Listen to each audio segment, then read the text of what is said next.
Good afternoon. This is the JP Dinnell podcast, episode 26. And I am JP Dinnell. And as always, I have Lucas with me. And I am also excited to introduce our guest today, one of my best friends, Jesus and Jiu-Jitsu ministry partner and business partner with Little Cattle Co., Stephen Little. Stephen and I met back in October timeframe of 2008, and just thankfully have been able to remain close friends ever since. What's up, Stephen? What's going on? It's about time. Episode 26. Let's go. Let's do it. Lucas, what's up, man? What's going on, sirs? Well, we're going to talk about beef. I know you've recently decided to be a vegan bodybuilder. I have, and it's working really well for me. Yeah. I've brought down the average height and weight of this table considerably since I made that decision to be a vegan bodybuilder. I am following in the footsteps of my twin, Echo Charlie. Echo Charles. Let's go. All right. So Steve and I, what we're going to do is we're going to talk about Little Cattle Co. We're going to dive into, why he started the company in 2017. It's an awesome story. I remember when he first told me what he's going to be doing, I was all fired up about it. The unique thing about Stephen and I's relationship is we've always bounced ideas off each other and or just told each other what we have going on in our lives. And we've always just been super excited for each other to go out there and win and do good things. And, when he first started in 2017, I remember going, bro, if I can ever help you, let me know. And it was one of those things where it wasn't even a thing to really actually help be a part of, because you were just doing it with your uncle. And but I always knew it was going to be something that he would be able to grow and scale. And so I think it's awesome. But, quickly before we get into it, I think we definitely need to learn about, where your grandparents were born, where your parents were born. None of them were born in Texas, but you guys, you are Texan, you are a proud Texan. And so the influence that your grandparents had on both sides that got you into wanting to do the beef industry, coming into the beef industry and having a Texas beef business is not an easy thing to be a part of. When I've randomly told buddies just in general conversations like, hey, yep, I'm a partner of this company. And they're like, really? And I'm like, yeah. And they're like, you guys are certified? And I'm like, yeah, we're not like skinning cows and slaughter them in our backyard and processing them in the bathroom. Like, no, this is like a legitimate operation. And it just, the amount of people that have been shocked by that, it's been awesome because, one, we know God has had a hand in this business from day one. There's something that you and your wife had dreams about and visions about and prayed about, and, dedicating this business to the Lord. And then with Amanda and I partnering with you guys, as us all having, as business partners, having that unity of like, hey, we're going to dedicate this business to the Lord. It's been really cool what God has been able to do with this business. So that's kind of the framework of what we're going to be talking about today. But let's go ahead and go back to your grandparents. Where are they from? What did they do? And how did that influence your life and your parents' life? Absolutely. Man, I'm happy to be on here. Feels good to be with the boys. I know. And, to something you said, I was just thinking back. I don't know how many dozens, maybe it's hundreds. Dozens is for sure safe to say, dozens is safe to say. How many conversations you and I have had about business that starts like, man, I haven't told anyone this idea, or I wouldn't tell anyone else this. Yes, I would. Conversations, probably hundreds, but yeah. Business ideas and business things and or business opportunities that somebody brought to you. I know currently you're going through some really cool stuff of just opportunities that God has given you. Right. And I know also Little Cattle Co. has a very unique opportunity that's been presented recently as well. I'll have a webinar about that tomorrow. Yeah, and it's just one of those things where it's God's hand in all of it. But yeah, totally. Those types of conversations hey man, I haven't told anybody about this, or hey, I want your opinion on this, or hey, could you be praying into this? Or I can't even count them. Hey, I got to tell you, I'm going to brag on myself for a minute because I know I can brag to you and you're going to celebrate me. Yes, there's a difference. We have those conversations all the time. 100%. So it's just neat to think back on. But, the Littles, they originally come from Scotland. Yep. And this is just kind of cool because our name is Little Cattle Co. Mm-hmm. They were a border clan that lived on the Scotland-England border, and they protected that border, and for hundreds of years they made their living stealing English horses. And through that, they became known as like the finest light cavalry over there, which is pretty cool. And then where my family line comes through, they went over to Ireland for a while. And they lived in Ireland for a while before they came to America. And when they were here, you know, they were involved in the war. And so I always talk about, you know, we were kicking English butt for decades. Centuries, you know. But so my grandparents, the Littles, my dad, they were born and raised in Iowa. Okay. And my grandpa was a farmer his whole life, you know, off and on. And he had other professions, like when my dad was a kid, but always having large gardens or farms and that kind of stuff. That's awesome. And so that's just the heart. I mean, that whole area is just the heart of agriculture in America. Yeah. I mean, the whole Midwest, it's pretty incredible. You just take a drive through there, man, and you're going to find just gorgeous, just hours of crops. Yep. And then my mom's parents, and my mom and my uncle, who is involved with us in this, they were born and raised in Georgia, and very similarly, a lot of different agriculture, more ranching, you know, which is more ranching, more cattle, a lot of hunting in that area. But they all made their way to Texas by the grace of God. Right. And I was able to be born here in Texas. And a little fun fact, though. So I'm a first generation native Texan, but my wife is a fifth generation native Texan. Her family was here basically at the inception of Texas. And so that means my children are actually sixth generation native Texans, which is kind of cool. Wow. That's incredible. Yeah.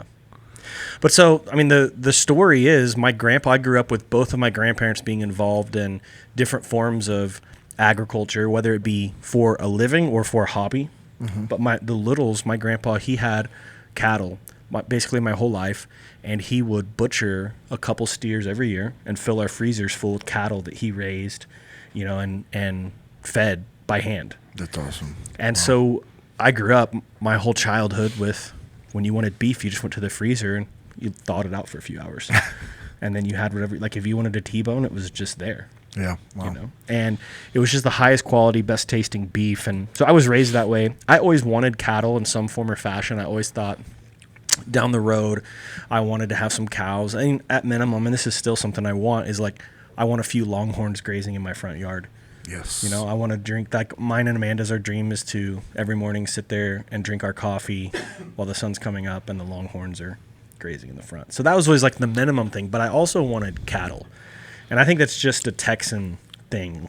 I think that's an American thing. I'm not going to lie. I mean, I grew up in Northern California, and my grandparents had 5 acres up in the foothills, and I grew up with cattle. Like they had cows, you know what I mean? And they had roosters and chickens, and we had all, you know, pigs, where that was part of like where we got our meat and eggs from, was from what was at our grandparents. And so it's definitely a very strong Texan thing. And I always like push back. Steven and I always like tease back and forth and say, hey bro, there's parts of California that are more country and more farming than Texas can be, but Texas as a whole, it's known for its beef. Absolutely, I mean, I would say, you know, when you're like, oh, Texas beef, like, and let's go. Worldwide. Yes. Worldwide. Right? Yes. That's, you know, Texas and a lot of well, I got to be careful because I know all our listeners aren't Texans, and I don't want to go too deep down the rabbit hole of Texan pride. But let's go. You know, another thing I think to what you said, I've got a thing, and this is a big driving force for me, but I think every American boy, little boy, at some point wants to be a cowboy. Yeah, I did. For sure, every little Texan wants to be a cowboy at some point. I mean, but I think every American wants to be, at some point in their childhood, they want to be a cowboy. And, you know, that's, I think, a big driving factor for me, because I was definitely that guy. I mean, my childhood hero, undoubtedly, everyone knows this that was around, was my Uncle Rocky. Oh.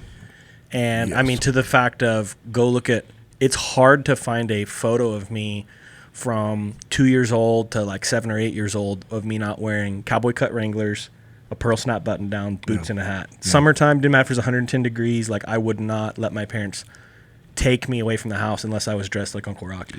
Well, and there's also a lot of wisdom to that because my grandfather dressed the same way, and he was a farmer from Nebraska that joined the Navy when he was 16 to fight in World War II, and he always wore Wrangler jeans with a button-up long-sleeve shirt to protect his skin from the elements, and then it would also... when he was sweating, his whole thing was like, well, yeah, I'm sweating, but my shirt captures that, and if there's a breeze, it keeps me cool. That's right. Well, and if you look at Texas, just look at anyone that's doing manual labor in Texas, and they're all wearing some form of a long sleeve shirt and some form, typically, of a sun hat.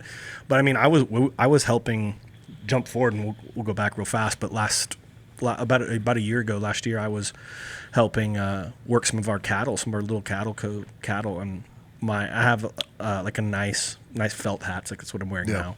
But my uncle was like, "Hey, dude, you've got to go get a straw hat. Like you won't survive out here." Because I was just getting destroyed in the sun. Yeah, you know. And so it's literally the whole Texas cowboy thing. It's literally the reason they dress, why they dress, is 100% function. Yeah, I mean, I will say it looks good, but it's not for fashion. They do it because it's a functional thing. That just happens to look good as well. Yeah, it's become I don't know if fashion is the right word, but it's become like that badge of honor, right? Which I don't ever try to claim, by the way. I'm not a cowboy. I want to be a cowboy. Yeah. I wanted to be since I was little. I would say I'm having the opportunity to very slowly dip your toes in the cowboy water. Very slowly. I mean, we get to go work cattle on horses, and we get to start doing some of this stuff. But man, that is like, you and I've talked about this a lot. I feel similar to like the SEAL thing or certain combat veterans or whatever. It's like to me, cowboy is a title that's earned slowly, 100%. And it's because these guys like my uncle, they make their living off of horseback, and man, these guys, it's there's a lifestyle to it, there's a code of conduct to it. You know what I mean? There's a bravery aspect to it. I mean, when you think about and everyone, you can think what you want until you get out there.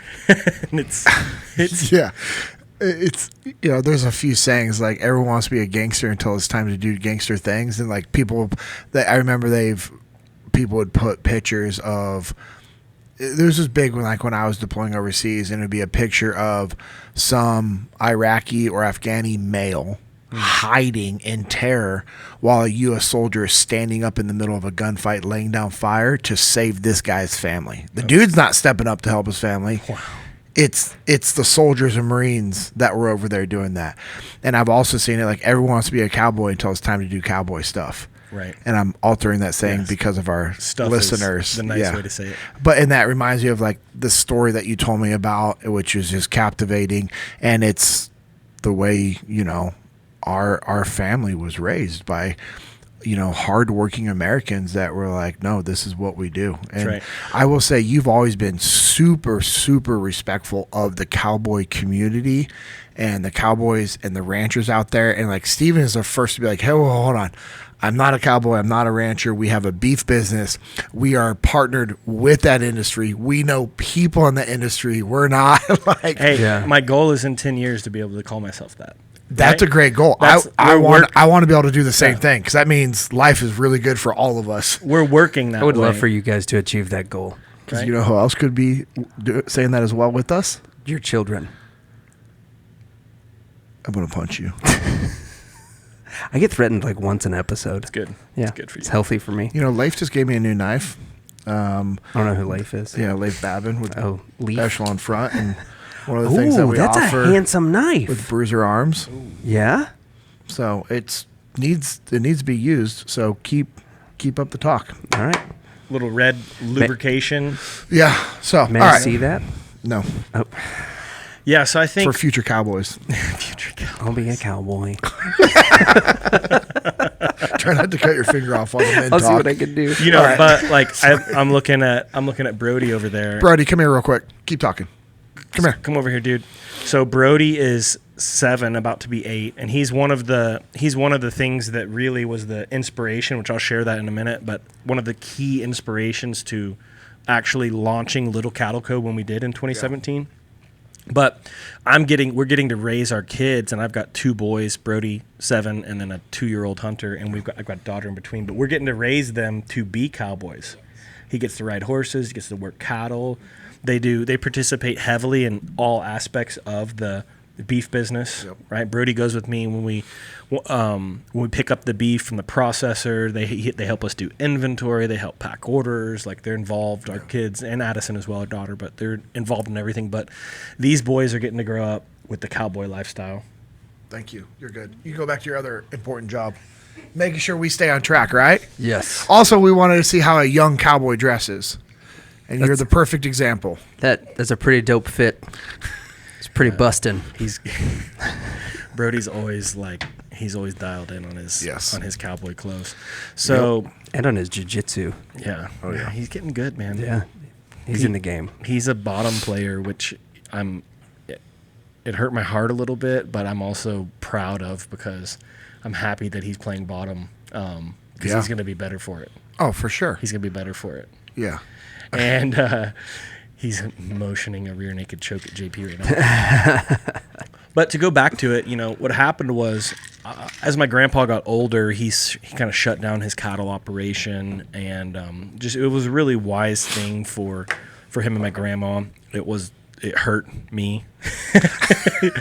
I was thinking about this week, and I know you and I have similar conversations, but I'm actually, like, not at this exact moment, but I'm trying to track down his old Ford tractor. I want it really bad. Oh. I want to buy it. I think I could probably find it. It's a big thing for me. It's like a huge piece of my childhood, this old tractor. When I found out my grandfather sold his tractor, I was super, super sad. Same thing. I had some deep conversations, and this grandpa that I am that had cattle. He's on the little side of my family. I'm named for him, so my middle name is his first name, and then same thing with Brody. Brody's middle name is his first name. There's a big connection there. But he shut that operation down, which I think was smart for him and my grandma, and they were able to move and downsize their property, and he was able to be by his brothers in his last years of life, which was really cool. Yeah, that's important. So it was great for him and his community and them, but we took a loss because we had land and unlimited fishing and all kinds of awesome stuff. But what happened was Brody was born in 2016, and he started eating food like around 6 months old. And I remember the first piece of meat that he ate was ground venison that Amanda, my wife, shot. And so it was a deer that she had shot and harvested, and that was the first meat that he ever ate, and he loved it. And I remember when I saw that, I was so burdened that he didn't have beef to eat. Like, I didn't want him or my other future children at that time having to eat grocery store meat. Yeah. And I was just really passionate about it. And I picked up the phone and I called my uncle, which is the other side of my family. He doesn't have the same last name, but it doesn't make a difference. Yeah. But Uncle Rocky, I called him, who's a cowboy and ranches and does everything. And I was like, in that world, when I say he does everything, I mean, they farm. So they plant fields. Like right now, our cattle, we've got a bunch of cattle, JP and I do, on winter wheat that Rocky planted. Mm-hmm. Right. And they plant hay. And so there's farming involved in our cattle operation too. But I called him and I was just telling him, man, I want to do this. And Amanda and I've got to figure out how to get some land so we can have cattle. And he's like, well, what kind of cattle do you want?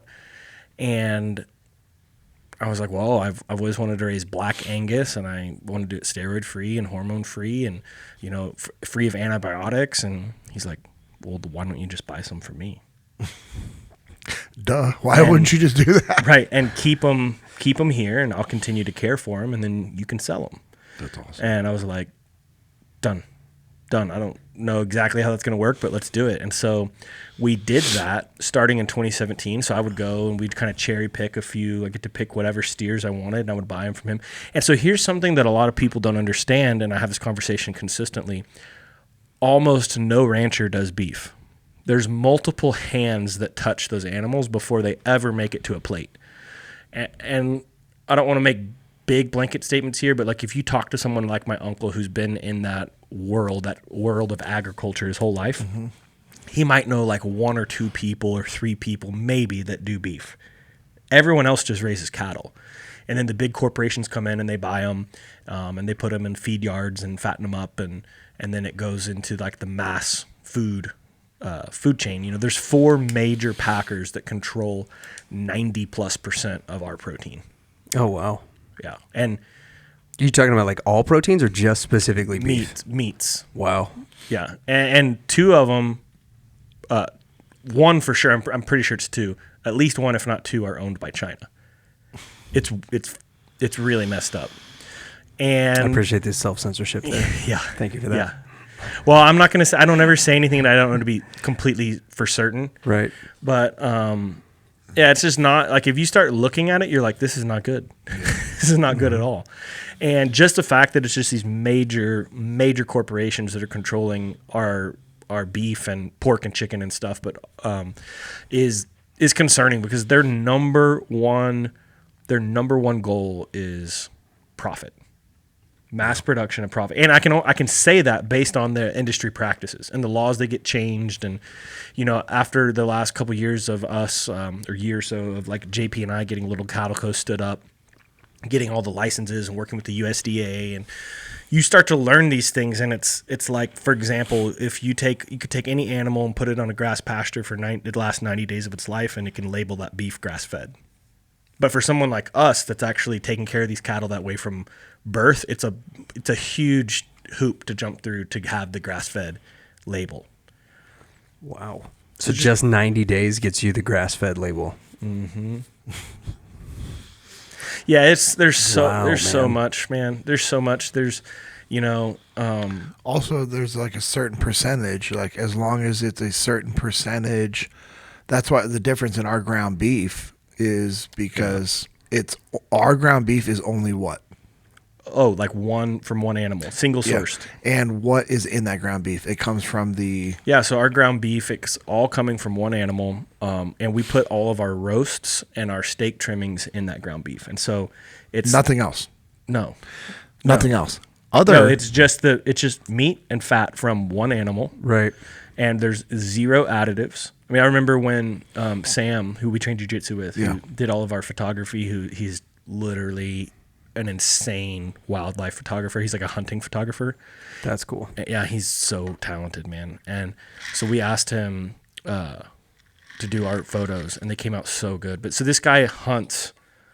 He probably hunts 20, and his job has to do with it as well. So he's probably hunting 20 weekends a year plus, all over the country. Poor guy. I know. And Must be nice. Isaac and Josh. And I remember we were in the processing room. He came. I got clearance like for him to come in the processing room. We had him all smocked up with us when we were doing it, and he was taking some photos. And he starts like getting giddy. And Sam's a really even keel guy. Super stoic. Yeah. And he's getting really hyped. And I'm like, what is happening? And he's like, I eat ground beef every day. And I'm like, yeah, me too. And he's like, but I'm watching them grind your beef. He's like, there's nothing in it. I said, what did you think we were going to put in it? And he's like, I don't know. And the reason I bring up his hunting background is he's used to harvesting and hunting his own meat. He's very tuned in to meat and all that. And he was like, this is like if I harvested at home. Yeah. I said, right. It's the beef and the fat, and it's ground. And by the way, that ground beef is also dry aged for multiple weeks. And then it's flash frozen within an hour or 2 of it being processed and ground, and to maintain freshness so we can ship it to you. And then when you thaw it out, it's as if you were right back there 1 hour from it being ground. Which is crazy. And he just It is delicious. It's so good, man. Yeah. He got so giddy. And it just because he's seen the other side of it. But they tell you, and I don't have this is just what I've heard from other quote unquote industry experts. I don't have a true sighting of this, but you can Google, if you're interested in doing this, you can Google it and find all kinds of information on it. They say that there can be up to about 1,000 different animals in 1 pound of grocery store ground beef.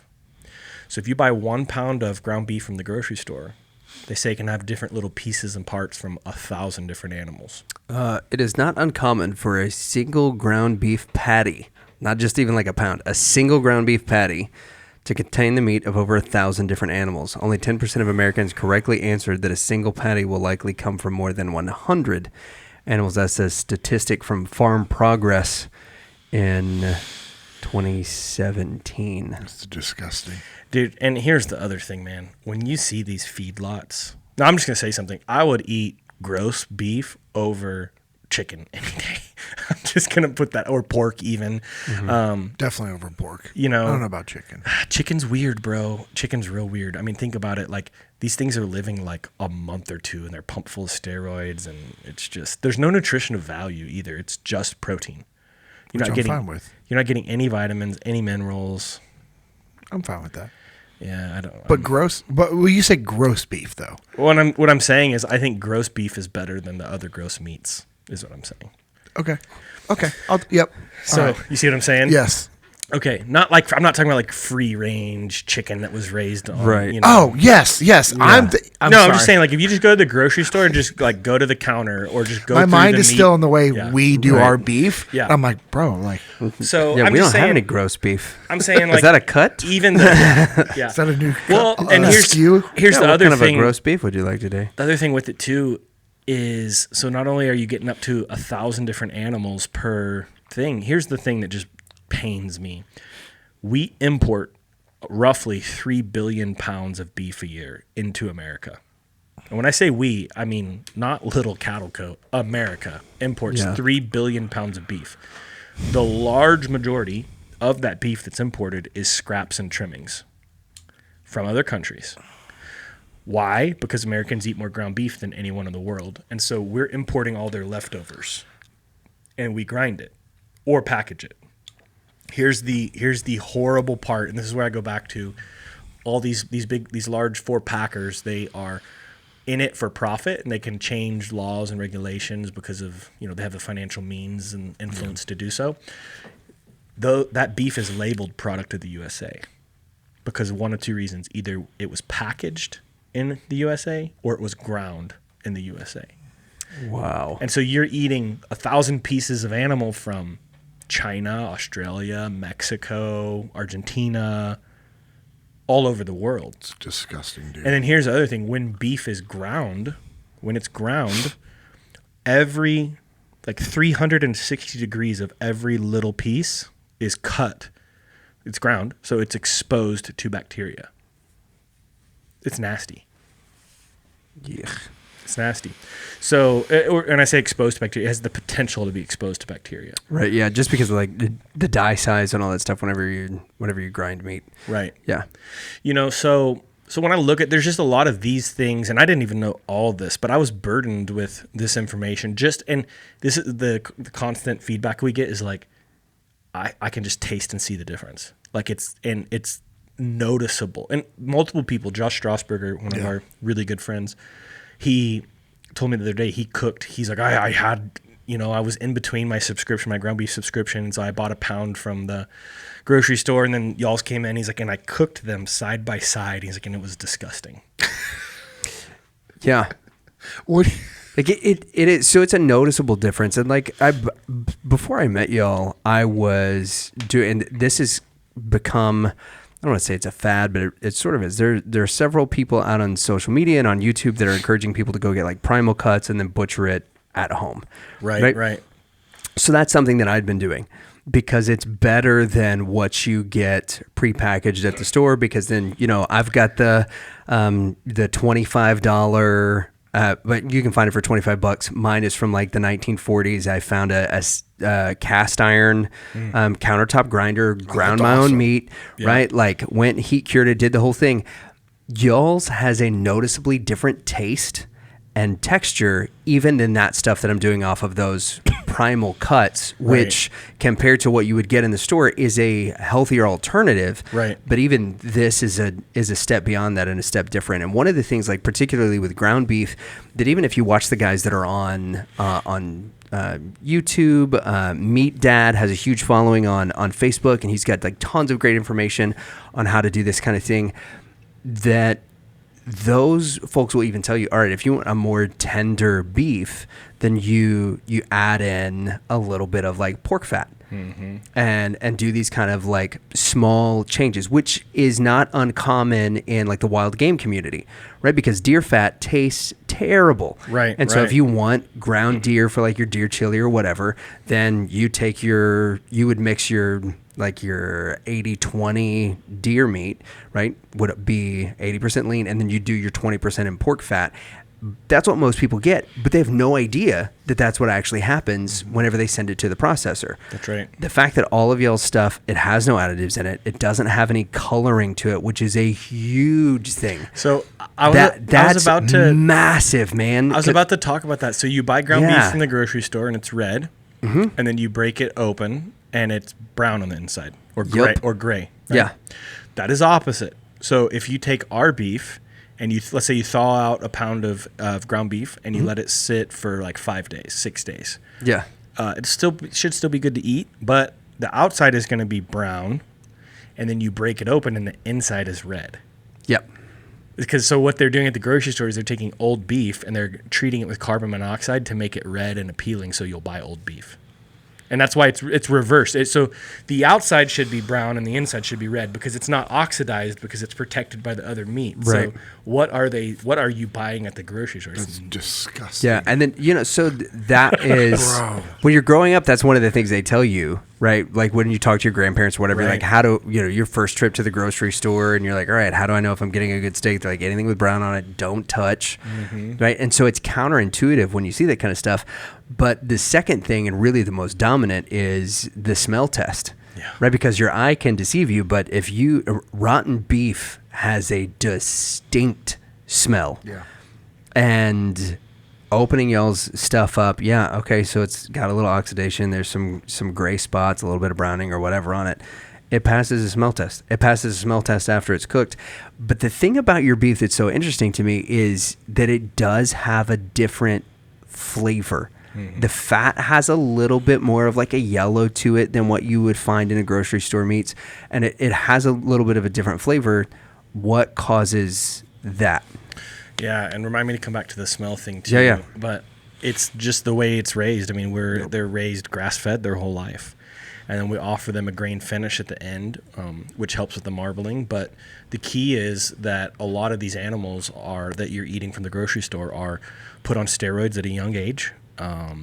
To boost their growth, and then they're fed like a heavy grain ration like their whole life. And when they're doing that, they're put in, if you've seen the feedlot stuff, like they're put in a small pen where they live their whole life, a majority of their life, with another group of cattle, and they're just living in kind of a muddy poop situation, and they're just eating, and that is like 99.99% of your beef that you're getting.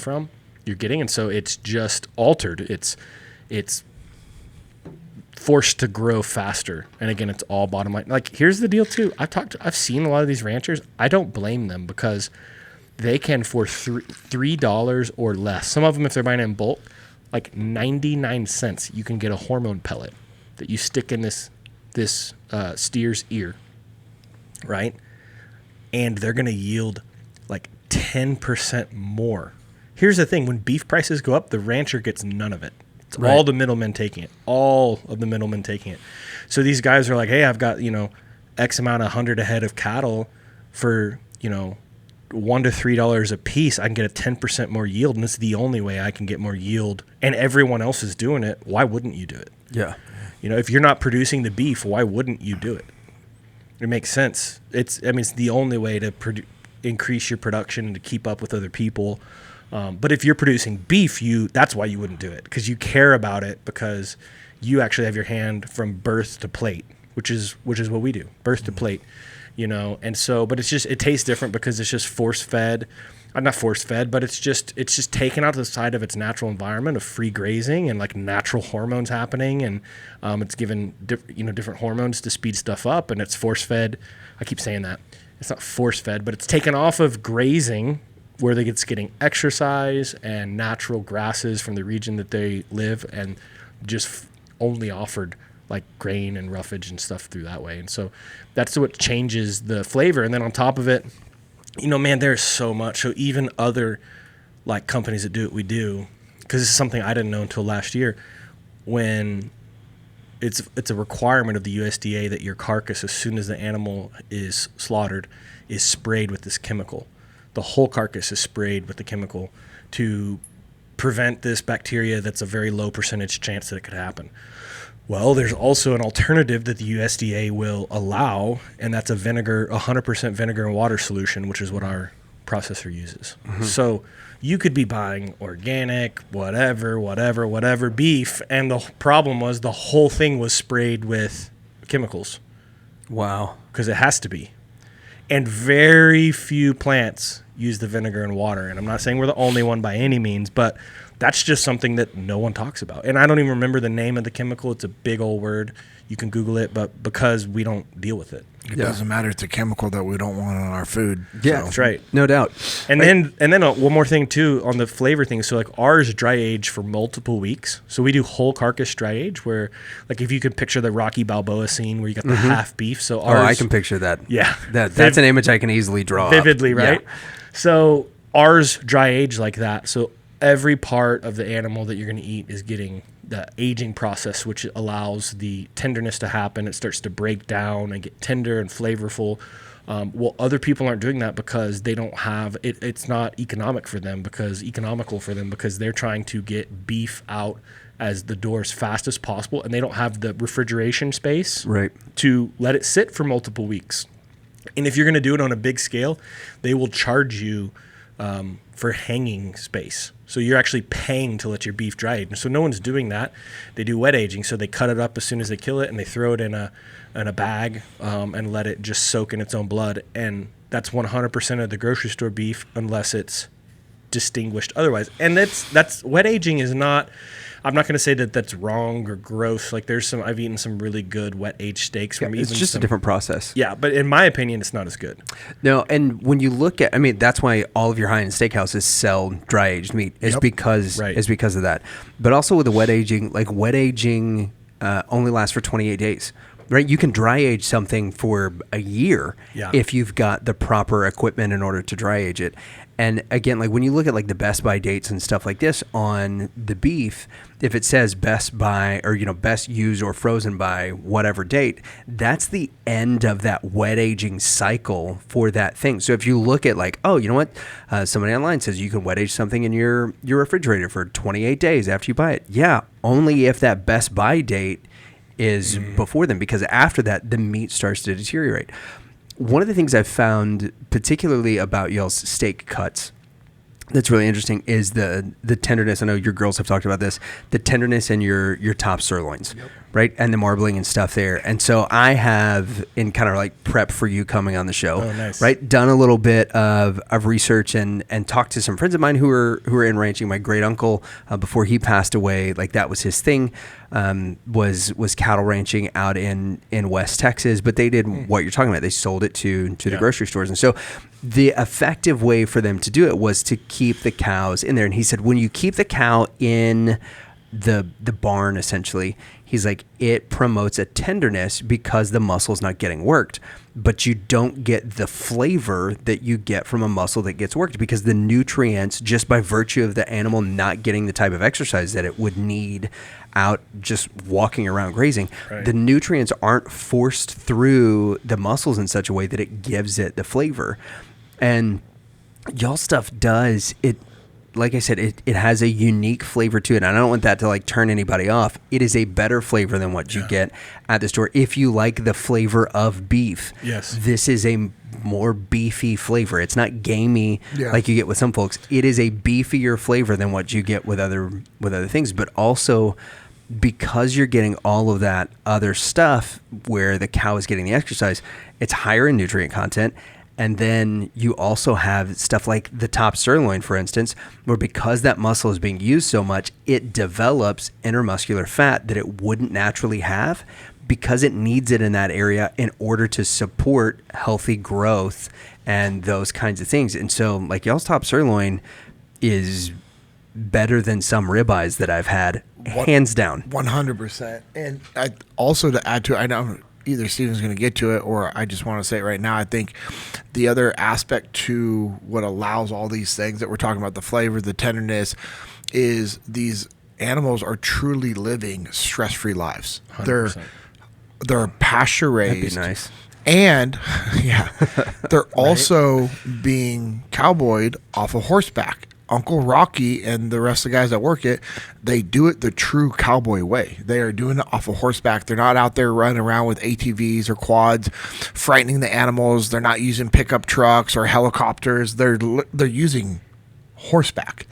So from the moment our steers are out there in the pastures to them getting loaded up on the trailer to be slaughtered, they're like, cool, this is awesome, life is awesome. Again, on the ride there, life is awesome. They're in a big open trailer. They're not all like slammed up. And then when they get out, our processor, he set up a method for when they get out of the trailers and go in. That was one of the things I remember him telling us, like, hey, we keep it where the animal is still stress-free. They don't know that they're coming to get slaughtered, or they don't think something's bad, because when that stress happens or they think they're getting ready to slaughter, there's a release of like hormones and testosterone, which is a bad thing. Spoils the meat. Yep. And so that's the big difference. Ours are just like, cool, life is good, and no longer alive. Yeah. Is it like the Temple Grandin style shoots and stuff? Close. How do you know about Temple Grandin? Bro, Temple Grandin is like one of my absolute heroes. Of course she is. Yeah. She, for those of you who don't know, you can Google her, but she is this brilliant,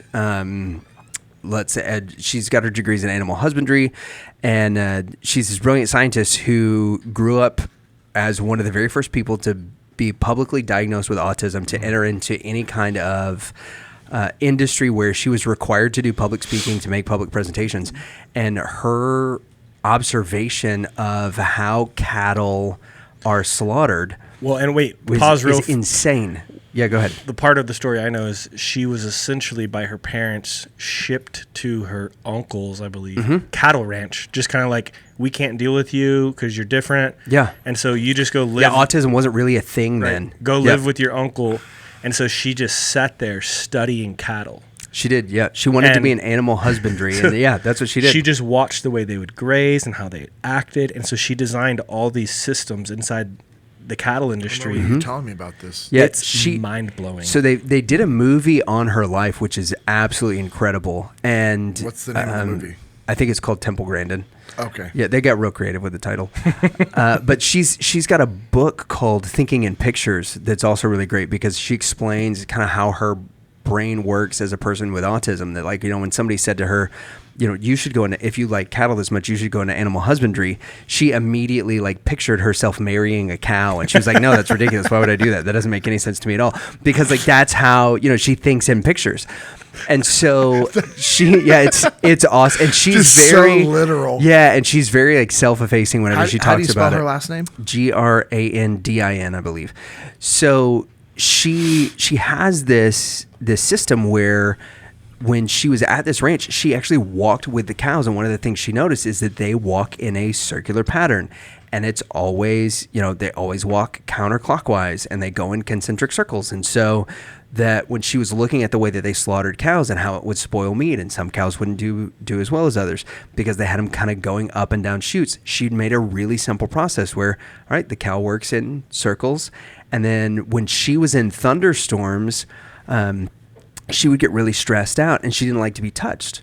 And so she found out, though, that like a hug is a very important thing in order to relieve stress. But since she didn't like to be hugged by other people, she created a device that would hug her.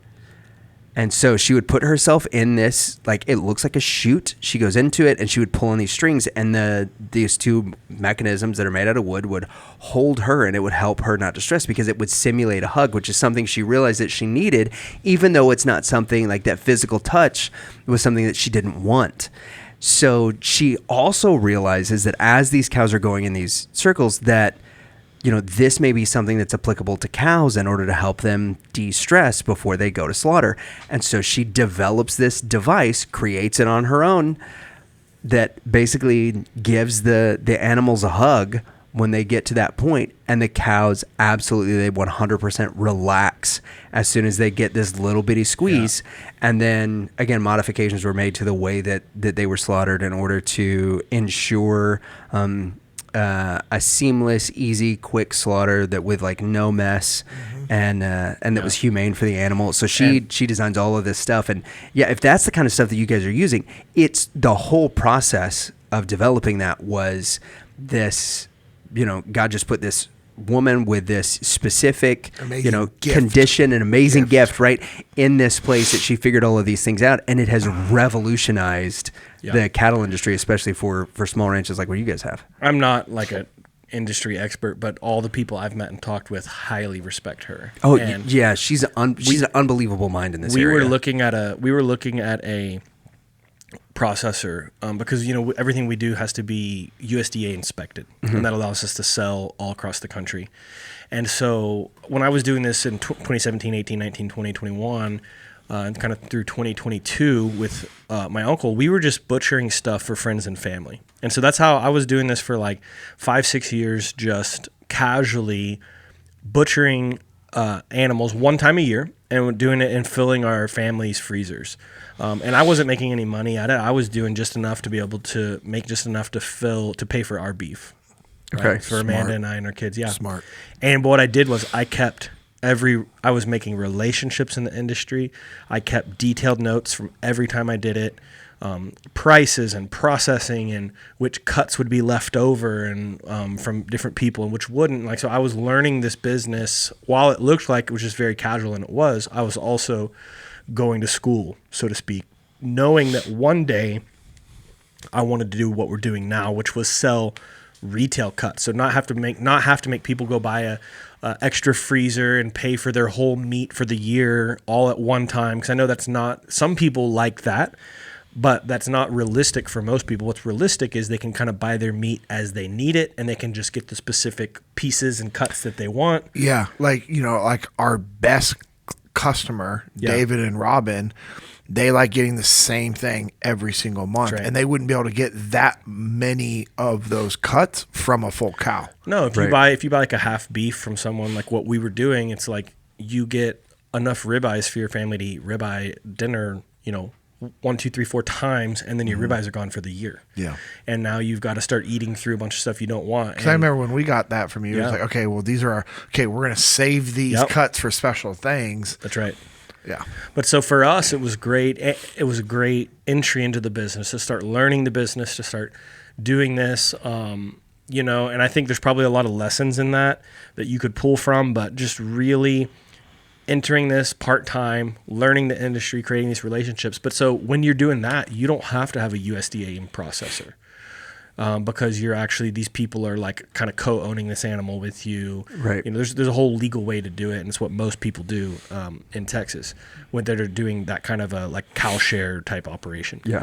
So that's not sustainable though for a business. It's very tough. I mean, you have to have a huge volume to do that, to operate a business. Most people that do that, they're ranching, and this is just kind of like a little add-on that they're doing. They're like, hey, we want to get into beef, and so we're going to do a few cows every year and make a little extra money. Well, one of the things that I found out, because we've got a lot of friends that do that, we talked with a butcher about it, and we're like, all right, so you get half a cow, $5 a pound, like that may be a little much for me to pay for ground beef, but with everything else that goes into it.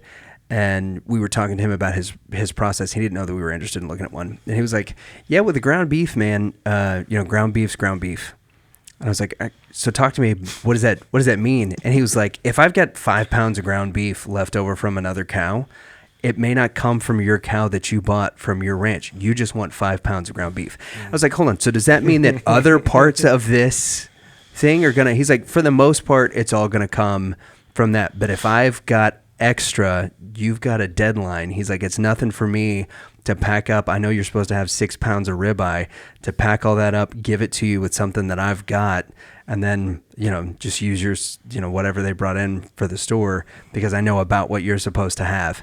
It's like, so this whole thing, right? Like, I want to buy this cow from this person because of the way that they raised it. And he was like, you'll probably get it. That's what I would tell you. He's like, at our butcher shop or at any other butcher shop, I will tell you, you'll probably get it. I'm like, can you put a percentage chance on there? And he's like, probably. That's not a great percentage. I have the OCD-ness in me. Yeah. I just. Well, and that's what's nice. Yeah, so I was like, yeah, I'm out. That's what's nice about. Thanks for your honesty. How we do it with with the USDA processor chicken. is the USDA inspector. He does not work for the processor. He works for the USDA, right? And they do not like him. They don't like each other. They're like, it's this relationship of, okay, who loves OSHA, right? We've all got to get along, and you're our guy, and all this stuff. But like, you're only here to make our life hard. Yep. And there's pros and cons to it. But I mean, they were telling me like, so there's a barrel or a bucket really that they put bones in, right? So as they're processing these animals, they put the bones in this thing. And you have to think, this is in a completely sanitized room, completely clean. They're all wearing gloves, and it's bones from the animal that they harvested. Like, the meat was just cut off this bone, right? And the bone was... But if they bump that barrel with their hand, the USDA process, he makes everyone stop. He makes them go take off the gloves, wash their hands, put on new gloves, and stuff can commence. And if he goes to the bathroom, the whole operation shuts down until he comes back. So it's nice. You don't have all that crap that you're just talking about when it's USDA inspected. I mean, I remember when we got beef for our photo shoot, he stopped us.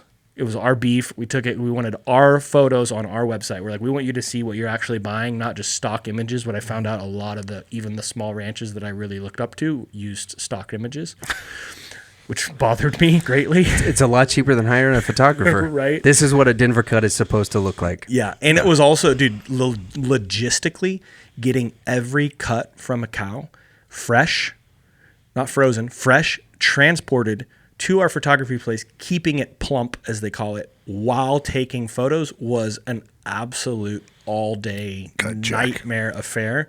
I'm so glad we did it, and I hope I never have to do it to that scale again. But there's reasons people buy stock images. Yeah. And they don't put pictures of their beef up.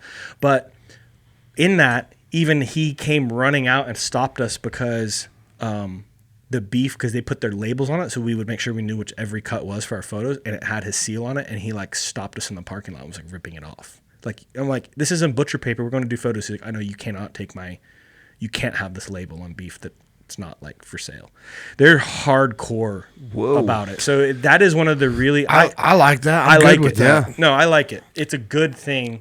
But so to that, I found so when I was processing before, I used multiple different people and was learning it, and it's the good old boy thing like you're talking about. It's all good. But so then when we decided to start Little Cattle Co. today, 2023, when we launched it, JP and I and our wives, it was like, okay, we've got to have a processor, a USDA inspected processor. So now you're going to be the little fish in a big pond. And so I found a place that used Temple Grandin pens and processes. I'm like, oh, this is the place. I called my uncle and I was like, hey, Rocky, you ever heard of Temple Grandin? He just starts laughing, Yeah. Like, of course. Like, yep. She's the real deal. I'm like, I found a place that uses it. And he's like, that's awesome. So I told JP, I'm like, I'm just going to go drive out and I'm going to figure this thing out. And so I drove out to their place and I pull up. I'm like, this is a big processor. And I'm going by, and there's I'm pulled up by the Temple Grandin pens, which are really cool. Something else about them is they can never see the end of the pen because it's circular, so they don't see that like they're being led somewhere. Yep. Which is a big fear. They're just following their normal pattern. They're just walking like they normally would. It's a big fear factor for livestock when they see the end. Right. Yeah. There's like it freaks them out. So amazing. Yeah. She is the queen of cattle ranching. Yeah. Like undoubtedly. It's amazing. So so I go up, I pull up by the pens. I'm like, these pens are amazing. And there's guys, they're all looking at me. And I'm like, I mean, I don't think I look that weird, but everyone's kind of looking at me. And I go up to the doors and it's like everything's locked up. And there's a buzzer then. So I buzz in and I was like, they're like, can we help you? I'm like, yeah, I want to talk to someone about processing. And they're like, what company are you with? And I'm like, I'm laughing to myself because Little Cattle Co. was nothing at that point. And I'm like, Little Cattle Co.? She's like, okay, well, what's your relationship to Little Cattle Co.? And I was like, I'm the owner. And she's like, oh my, okay, hold on, sir. Like, we'll have someone down right away. And I'm like, what's going on? And so they send someone down and they're like, hey, you own a beef company? And I was like, yeah. And they're like, we've never had an owner come here before. And I'm like, what? Well, so then I figured out why real quick. Like, these guys ship beef all over the world. Right. And they're doing like 640 head a week is a slow time for them. Mm-hmm. Huge volumes. And 640. Yeah. And so I talked with him, and man, I actually like made friends with the foreman, and he was willing to actually bring us on and actually let us kind of work with them. But it was not going to be cost effective for us at all. It's going to be too many hoops. They were like a huge operation, and I didn't realize it. But that was my exposure to Temple Grandin.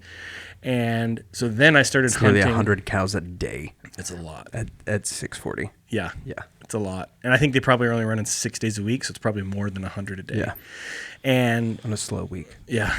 And so it took us on a whole hunt, and this is a cool story, but I think I'll take the time to tell it. Yeah. I was headed up to Jiu-Jitsu one day. So I'm kind of in this thing. I'm like, okay, I got a relationship with these big guys, but this is not going to be economical for us, nor I feel like it's going to really push us in a bad way. It's cool that there's a guy that's running a huge operation that's kind of willing to work with us and like kind of take us under our wing. Why? Because I was willing to walk up to his business and shake his hand and be really honest with him and tell him what I was wanting to do. And he realized we were fresh, and he was going to kind of help mentor a little bit from his side of the business, I think. But yeah. So that aspect was going to be cool, but it wasn't worth what we were going to have to do and stuff. It wasn't going to be worth doing it. Like, they didn't even grind beef there. So I was going to have to find another relationship to take these primal cuts to another processor to get ground beef done. It was going to be a huge ordeal. And so I was kind of trying to hunt this processor down, and I'm like, man, I got to find a USDA inspected processor. And so I'm sitting there, and it's a Monday morning. I'm headed to Jiu-Jitsu shortly to go to the noon class where we like to train a lot of times when, you're in town and stuff. And it was just on my calendar, and I love Monday Jiu-Jitsu because then when Monday's done, I have one session in. It's like same thing. Like if I'm lifting or jiu-jitsu, like I love Monday workouts because I'm winning the week from the start. And so it was in my plans, and I felt the Lord. I was sitting there getting ready for jiu-jitsu, kind of getting my gear together, and I felt the Lord say, "Don't go to jiu-jitsu today." And I was like, "But it's on the calendar," And I'm like, and also I don't have anything else pressing me today. Like there's nothing. It's not like jiu-jitsu's a stressor today, and I should be getting something else done. It was like this was in the not only was it in the calendar, like I have all the time to get this done. And so I felt like, Lord's like, you should like go find your processor. I'm like, oh, okay, well that's easier said than done. Cause man, I've been on the USDA website reading all the processors that are inspected. And like, I've been hunting this down for weeks. And he's like, go find your processor. And I was like, okay, I don't know where that's going to be or who that's going to, and he was like, this is going to be full circle with your grandpa. So I'm getting these, and like, I'm feeling like today, I'm like, man, I'm hearing the Lord clearer than I feel like I'm hearing the Lord pretty clear today. This is going to be full circle with your grandpa. I'm like, okay. I'm like, well, the very first place in 2017 where I processed the very first Little Cattle Co. beef was at my grandpa's old processor up in North Texas. And so I was like, okay. I'm like, well, I left those guys they did great beef, but I'm like, I left those guys for certain reasons. And I'm like, you know what though? They might have been USDA inspected, and I didn't even realize it because I didn't care at that point one way or the other. And I went and I found old photos of our beef, and I zoomed in on it, and it had a USDA inspection seal on it. And I was like, dude, okay. I'm like, I still don't know how this is going to work for what we're wanting to do, but just for different reasons of like volume and they have an old reputation, and so they're like, you have to get on their schedule months and months and months in advance. Mm-hmm. And for me, I'm like, man, I don't know if we're going to sell, one steak this first month or 1,000 steaks this first month. So for a Little Cattle Co. to be successful, I really need a processor that can work with us and is willing to kind of take this ride with us of, hey man, I might be low volume or I might be high volume, and you've got to be flexible with me because we just absolutely have no clue what's going to happen. And we've got to be able to ride that roller coaster out for a little bit to figure out, what kind of volume we're going to do. And so I went anyways, and I jumped in the truck and I head off that way. And I was like, man, maybe I should eat lunch first. I thought, nah, I'm just going to go. I'll be fine. get on the highway, and I'm like, I'm going to eat my foot if I don't find some food. And so I made it all the way to Argyle, right? And I'm like, I've got to eat something.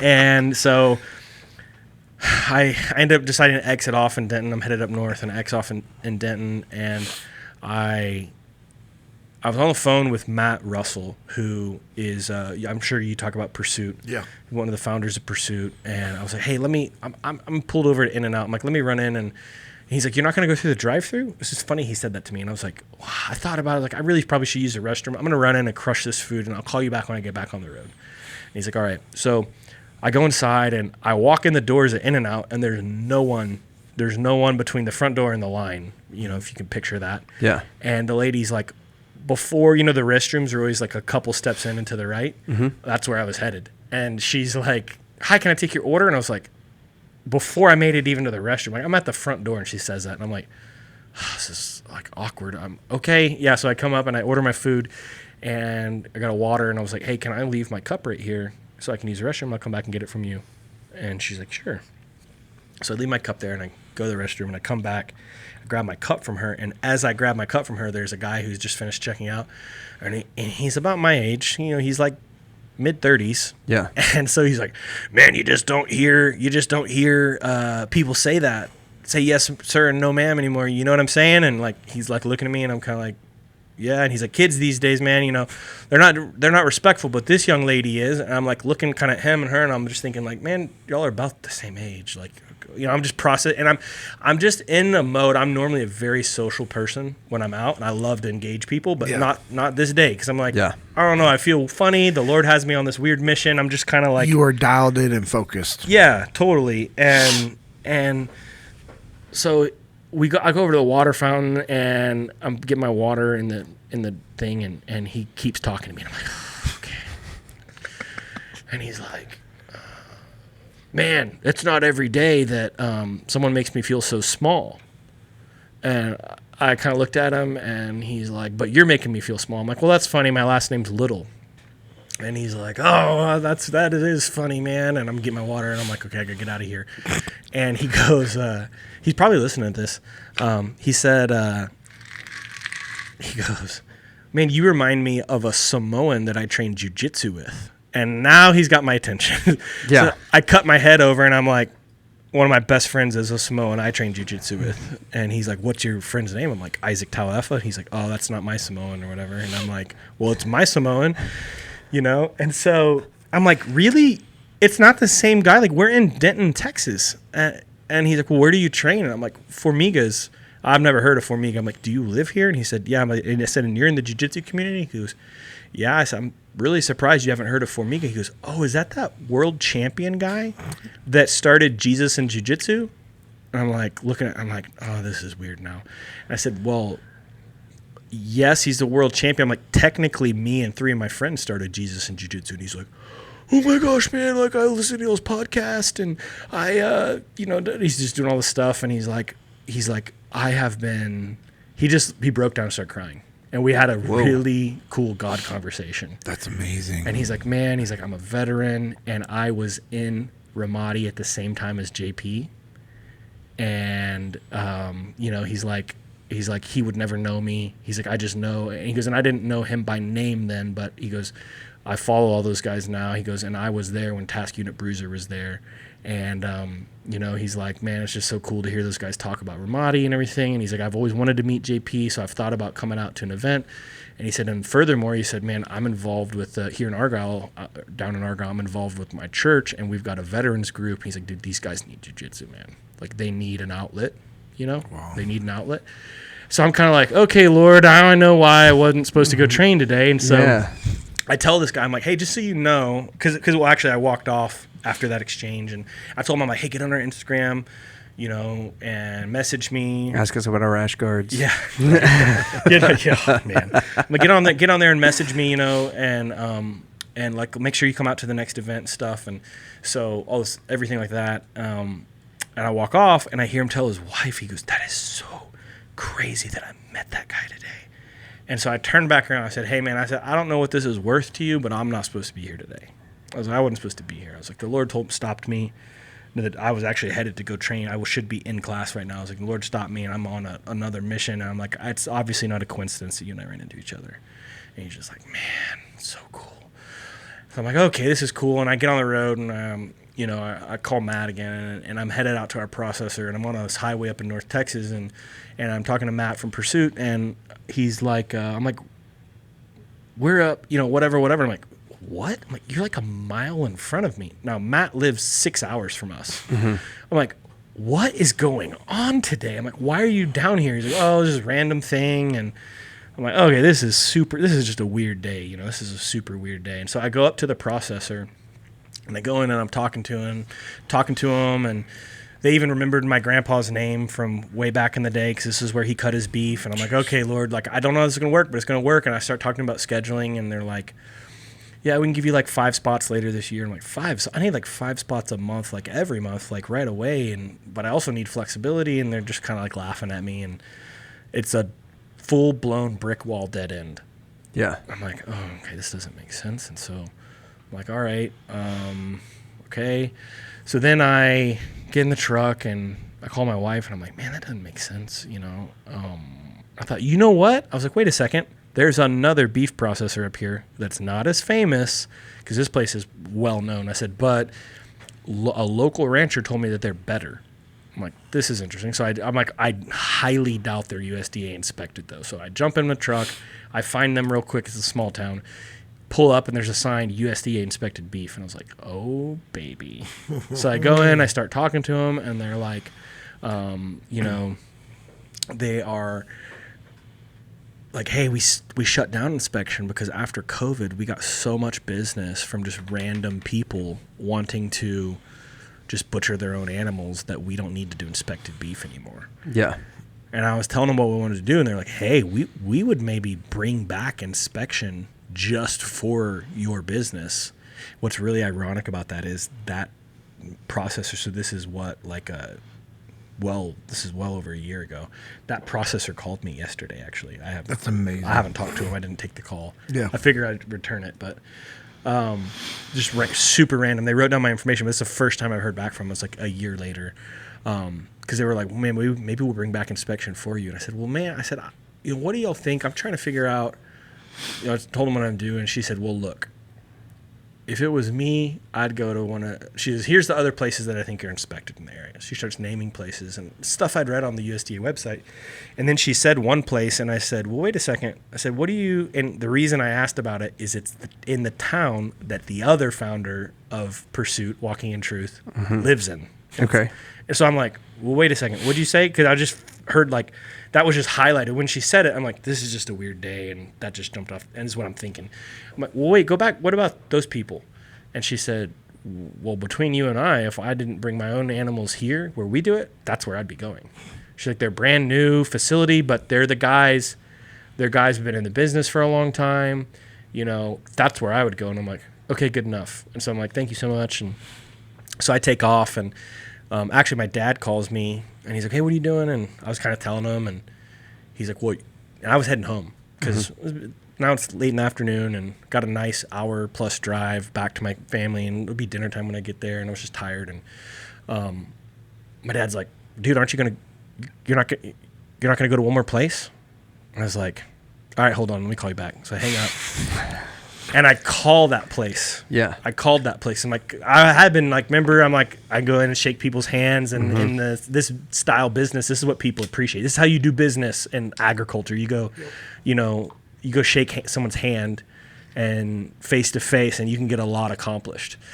But I'm like, at this point, I'm tired. I'm like, no, I'm just going to call this guy. So I call him, and I'm like, hey, this is who I am. This is what I want to do. And he's like, Mr. Little, I am your processor. He's like, I'm your guy. He's like, and I said, really? He said, where are you? And I was like, I'm headed the other direction. I was like, I'm about 30 minutes away. He goes, get over here. He's like, and let me give you a tour of our facility, blah, blah, blah. And I'm like, all right, I'm inbound. So I flip over, and this guy, like, you have to understand, like, the big boys are the big boys, and they're doing 600, 700, 800 head a week regardless. Right. They don't care. They're nice. The guy I met with was nice, but, like, he didn't care. The other guys are like, they're this old school mindset of like country, just they also don't care, but for Yeah. another reason. It's like two different spectrums. Yes. Right. This guy's like, Mr. Little, I am your processor. Like, I'm telling you, I want your business. I think we fit your mold. And I'm like, what's your availability? Like, he's like, I will make whatever availability you need. Like, I'm like, I'm coming. So I come over there. I meet this guy. He's super sharp. Their facility is impeccable. It's like a 1-year-old building. It's a brand new building they just built, which is awesome because a lot of these processors, while they're clean, they're old. Yeah. You know? Yeah, there's few you're like, Not a lot of people learning this skill right now these days. No. Yeah. which is sad and No scary. doubt. I spoke at a high school. I told Steven about this. Sorry to interrupt Yeah. your story. I spoke at a high school. Part of one of their classes, you say, they have is they're actually teaching high school kids. They have a processing facility on campus. Oh, that's cool. Here in Texas. Yeah. Yeah. To teach kids these skill sets and then help pair them with processors that need younger people working there to take over the business one day. Yep. Which is so strategic and so incredible. But to back up your point, Yeah. It's big. It's a dying trade. It is. Yeah. Yep. So I meet this guy, and I'm just like, this is our dude. And all the boxes that I had, because I had a very specific group of boxes I need checked. He checked them all. I'm like, all right, Lord, I see ya. And he's like, we only did inspection for our own beef that we raise up until just now. And he's like, so we're not even on the USDA website right now. And I was like, that's why I didn't find you. Mm-hmm. And he's like, hey, I got to introduce you to my head butcher, who's my business partner in this, Ronnie. He worked over at blankety blank place for the last 40 years. And I'm like, wait a second. Where? And he's like, which had been the place I'd just come from, the first place I went to. Yeah. And so I meet this guy, and this is the guy that used to cut my grandpa's beef. Wow. He was the head butcher at that spot. Actually, too, do you know where he started cutting beef, bro? I can't have that information. Lake Dallas. Really? Lake Dallas. Right here. Right here, which is also kind of weird. Sweet little Lake Dallas. Yeah, when he was like a teenager, he used to cut beef for like one of the Von Erichsons. Is that right? Oh, yeah, the Von Erichs. He's like, dude, Yep. he'd come in and be like, give me like a 2.5-inch porterhouse. We can cut him these huge steaks. And yeah, kind of crazy. Massive dudes. So yeah, so this dude, I'm like sitting there and I'm like, all right, I'm not going to try to freak you out, but I got to tell you a story. And I'm like, I was headed to Jiu-Jitsu. And he's like, oh man, I know like some I know guy. karate. Yeah, seriously, I'm like, no, I was headed to Jiu-Jitsu today, and I felt the Lord tell me not to go. It's going to be full circle for my grandpa. I'm like, you guys aren't even on the thing. So I tell him the story, and I'm like, come to find out, and he knew my grandpa's name. And I'm like, come to find out, like, here I am. And so, like, we did a handshake deal, man. And then it was months before we were, and they knew that, but it was months before we were actually ready to start processing beef. And this dude started calling me, not the butcher, the business guy, he called me every 2 weeks. Like, it was an alert in his phone or calendar. He called me every 2 weeks. Hey, Mr. Little, just checking in. Anything we can do for you? Do you need anything? Any questions you've thought of since we talked last? Okay, can't wait to start this relationship with you. Super sharp. Mm-hmm. And they've built so much loyalty, man, with us. And so you can't process bad beef and make good beef, but you can take good beef and make it bad. And you can spoil good beef. I've heard those horror stories. I go to these. I'm involved. Actually, I've been super fortunate, but invited into like the panel now for this Texas A&M beef producers beef sales seminars. And I cannot tell you. So I'm in rooms full of ranchers that are doing this. Which he went there to listen and just observe the training. Got called up on the panel because of the relationships he's built, and was paid to actually be a speaker at this event. Oh wow! Yeah, yeah, it's pretty cool. That's pretty like they legit. just Stellar, did. man. They just did this. The lady that runs it, she's the agriculture lawyer for Texas A&M, and so she runs that for the whole state. And like she just did her 1,000th blog post on ag life in the field, and she wanted to do a giveaway, and so she you got to think of, she's been doing this for years for Texas A&M, for the state of Texas. Out of every beef company, she wanted to give away Little Cattle Co. beef box, which was super cool. So it's really cool. The favor that God's given us is truly unmatched in a lot of these ways. But yeah. So yeah, man, it's just it's a crazy stories how all this has come together.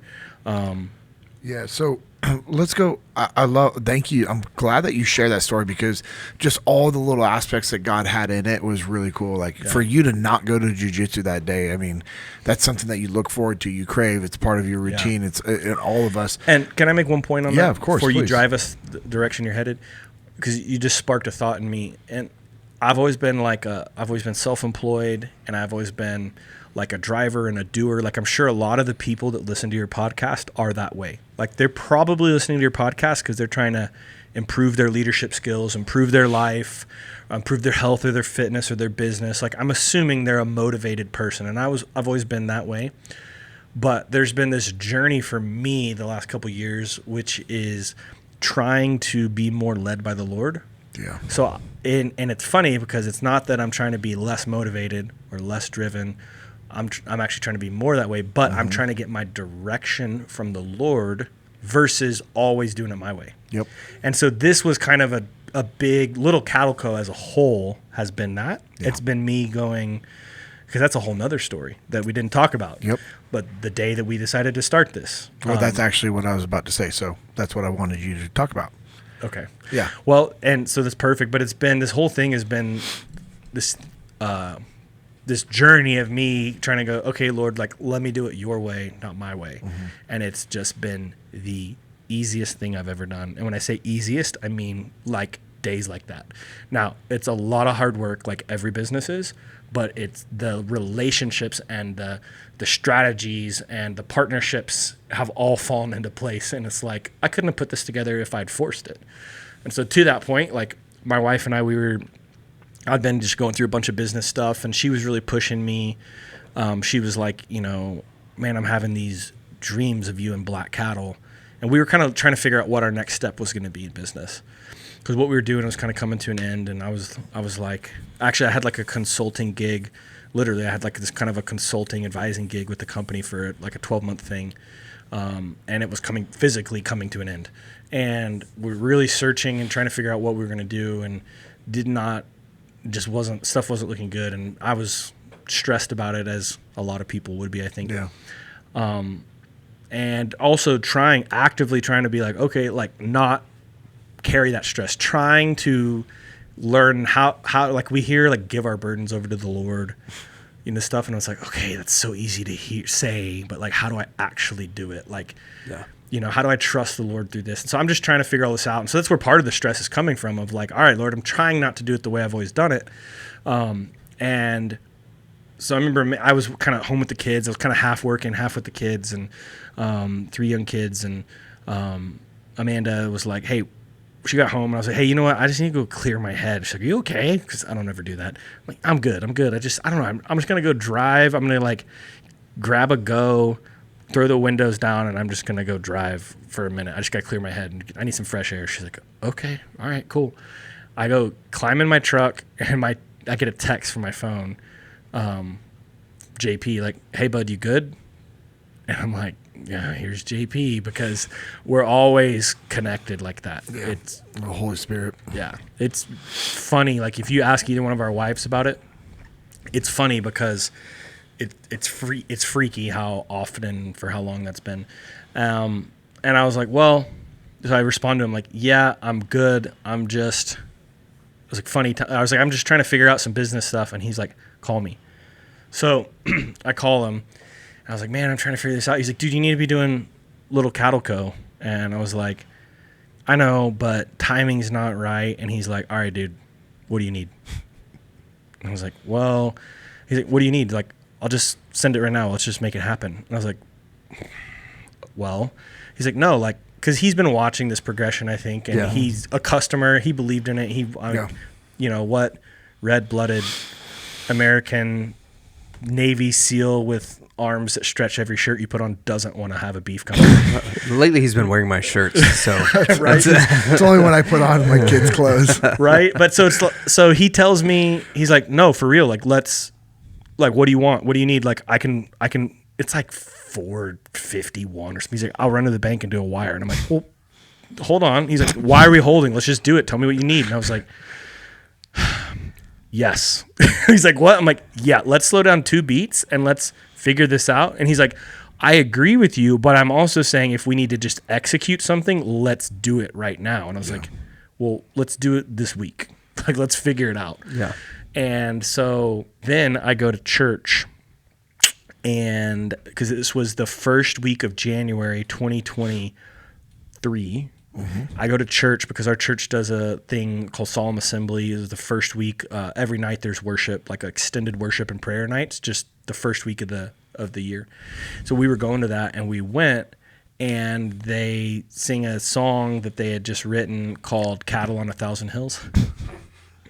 And I'm like, this is just trippy. You know, this is crazy. Because it's like an hour and a half after JP says that. And I'm like, and there's been even more stuff that the Lord had just been getting my attention. And so at that point in January, I was finally kind of open a little bit. And then JP hit me with that. And I'm like, I guess we're doing it. And so we started putting it together and formulating it, and man, it's been awesome. And there's been reiterations of it. Like, you know, we've had to do some massaging and to get it to where we are today, which is where it needed to be. Yeah. You know, and it's been awesome. And I think that's what you do in business. You have to. You just gotta constantly makes sense. Making adjustments. You know, I look at it as, you know, when we were doing open water ocean swims and buds, you start at one point, you look, okay, hey, that's where I need to be headed. I can't see the buoy, but I know if I look at that land point directly below it, there's a buoy, but I can't see it, okay?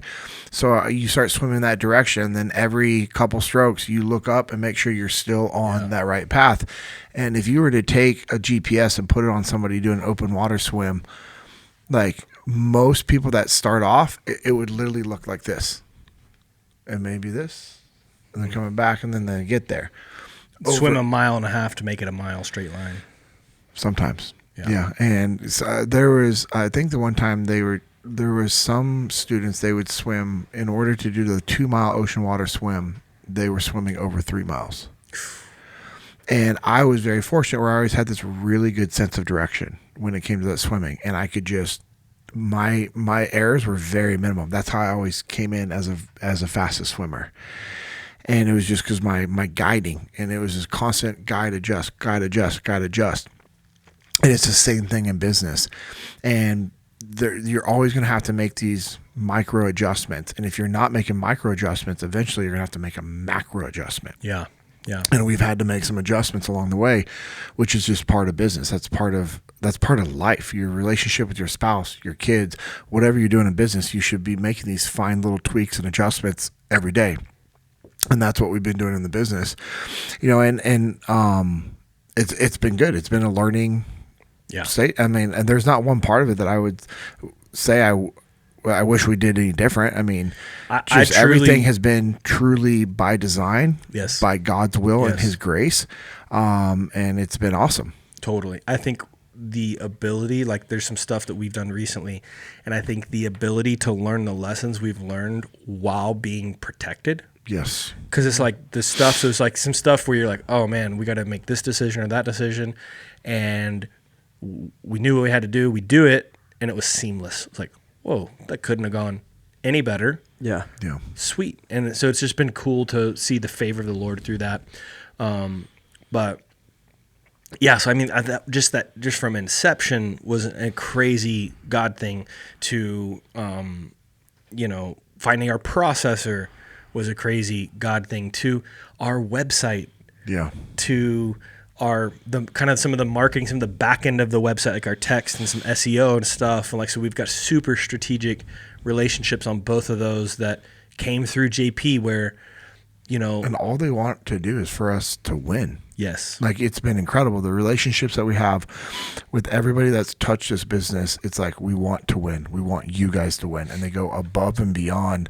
You know, and when you go to our website, littlecattle.co, it's awesome. I mean, that doesn't seem like a big deal, but that's our name as a website. Right. The fact that hadn't been taken up and, right. You know, just find all the little things that we wanted has been awesome. And then I would encourage you too, if you want to really see that website, just kind of honoring the guy that designed it. Yes. Which I don't know if we want to talk about him or not. We can. Yeah. Use his name. Sure. Ben Duff. Yeah. Oh, dude, I love the great Ben Duff. Yes. Ben Duff and I text each other. I wouldn't say on the regular, but often enough about hilarious. the YouTube algorithms or such all the time. Ben's brilliant, man. Dude, he did our website. Yeah. He's way smarter than I am. He's so smart. He's so talented. But to honor him, you should pull that website up on a desktop. It's beautiful. Oh yeah, it's cool. It's awesome on mobile, which I can see almost everyone gets on our website on mobile. Of course, that's the reality of today. Yeah. But the desktop version is so freaking beautiful. It is beautiful. Yeah, and all the hard work that Ben's put into that outside of his normal working hours, he does all that stuff for us at night or super early in the morning, and it's just he's an incredible human being, and he goes out of his way to also try to help with this podcast. Not try, but he goes out of his way to help with this podcast, with the conversations that he has with Lucas, and then same with Jesus and Jiu-Jitsu, just the guidance that he gives Lucas on stuff, and they talk back and forth on stuff and everything he's done for Little Calico. And he was. I don't know if he's looking for extra work, but if he is, I hope that because I cannot recommend him highly enough. Oh yeah, same. If he's not looking for extra work, I'm sorry, Ben, because you're probably going to get blown up. You're going to get blown up. You're going to get blown Yeah. up. And you talk about a guy that just always has a positive attitude, and he's like, I want to help, I want to help, I want to help. Bro, and a he guy is so grateful. A guy that has reasons. He has reasons that he could have a bad attitude, and no one would blame him. Every single day, he could have a bad day, and nobody would be like, "Oh," everyone would be like, "Oh yeah, that guy sucks." Yeah, he's one of those guys that challenges me. Ben, just by living his life. When I interact with him, I'm like, yep, challenges me. Same. So the very first moment I met him, the summer of 2016, I was like, "Yep, yeah, 100%." Like, okay, I need to be a better human. yeah. He's just a great human. Okay, so real quickly before we close this out, and then talk about the different types of cuts that we have at Little Calico and why. Because we're different than other companies. Not saying anything bad about the other companies. No, they all are horrible.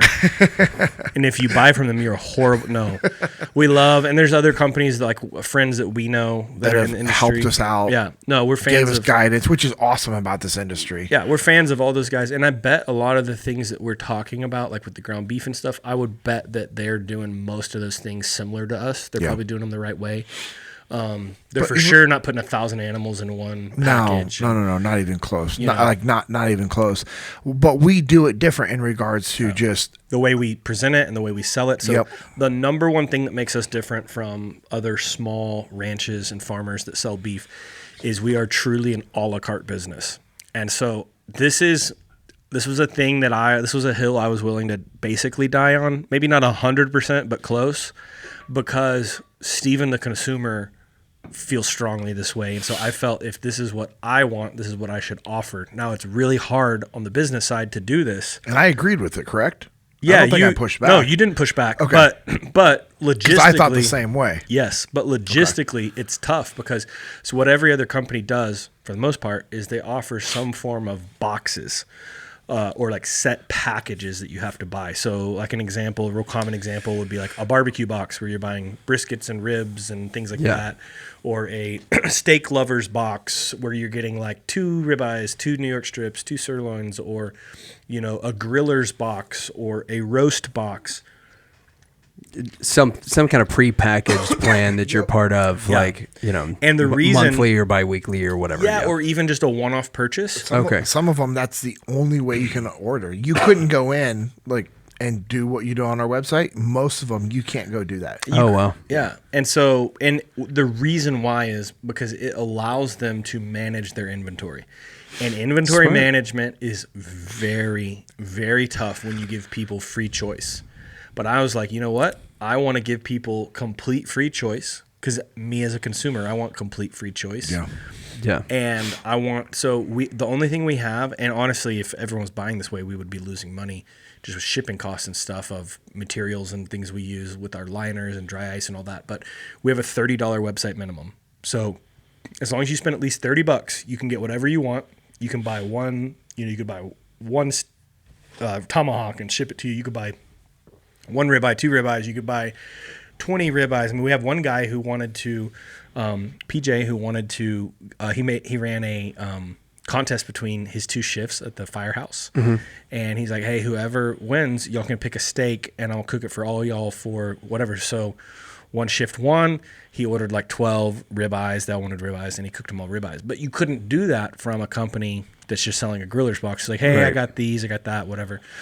And the reason is because people want to get on and buy a premium ribeye or a premium tomahawk steak for a birthday dinner, or they're having friends over, so they want to buy, something special to grill out. That's a very common purchase. But to go online and to order like ground beef from a company until they're educated on what the differences are, and why they should buy Little Cattle Co. ground beef and not just pick it up at the grocery store when they get the rest of their stuff. So there's this lack of education, and education can be expensive for a company, especially a small company, to educate the consumer. And so I just thought, you know what? I know this is going to be a lot of work on our end to help manage this inventory. Because if we just sell our ribeyes and our fillets and our popular cuts out, and we're left, that's a very small percentage of the animal. Very, very small percentage of the animal. And so, but I thought, you know what? Let's just do it. Let's just do it, and like trial by fire. And dude, it has worked out so well. We've had to be really intentional on some stuff. We have spent a lot of money on education. We gave away free ground beef to like the first couple months to every order. Yeah. Oh, wow. To let them try it. And it was expensive, very expensive for a month 1, month 2, month 3 company. Yeah. That is very, very front loaded. And by the way, that the price of cattle are at an all-time high for the history of the world. Yeah. History of the country. It was like, yay. from some aspects, we literally started Little Cattle Co. at the absolute worst time in American history.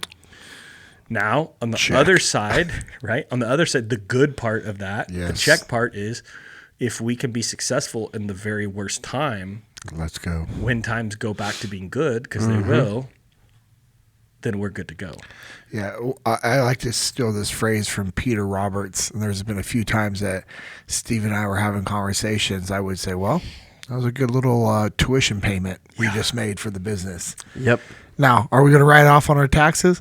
Absolutely, because those are 100, but it's still like, that's what people are like, oh, you just write off your taxes. Like, yeah, but that doesn't, you don't understand math, and that's okay. That doesn't put more capital in the bank today because I get to write it off on my taxes. And it's a small percentage that you actually, why would, my dad always hammered that in me, man. My dad's very successul financially. I can't wait to have him on the podcast also. Very successful and very good with numbers and math. And he's always been really good with stewardship. And he's always like, dude, he sees all these people, they're like, oh, we'll expense it or whatever. And he's like, it doesn't make sense to spend $1 to save 30 cents. Like, just that math does not work. Yeah. It's because people don't know that. They're not educated on that. And it's all ego stuff. Yes. But that's a whole other topic. But yeah, so we will take the tax write-off and whatever, but that's not, I would rather have the capital in the bank for sure. No doubt. Yeah, like who in their right mind wouldn't? Right. It's extremely, this is such a cash-heavy business or just cash-intensive business. Yeah. Because not only are cattle at an all-time high, and not only are we processing animals and shipping beef today, but also if we don't have cattle ready to go for next year, it's experiment over. Yeah. Steven's been helping me with that understanding of the business. I just don't know about it, and understanding hey, here's what we've done, here's what we're doing, here's what we need to be thinking about doing, and I'm like, oh.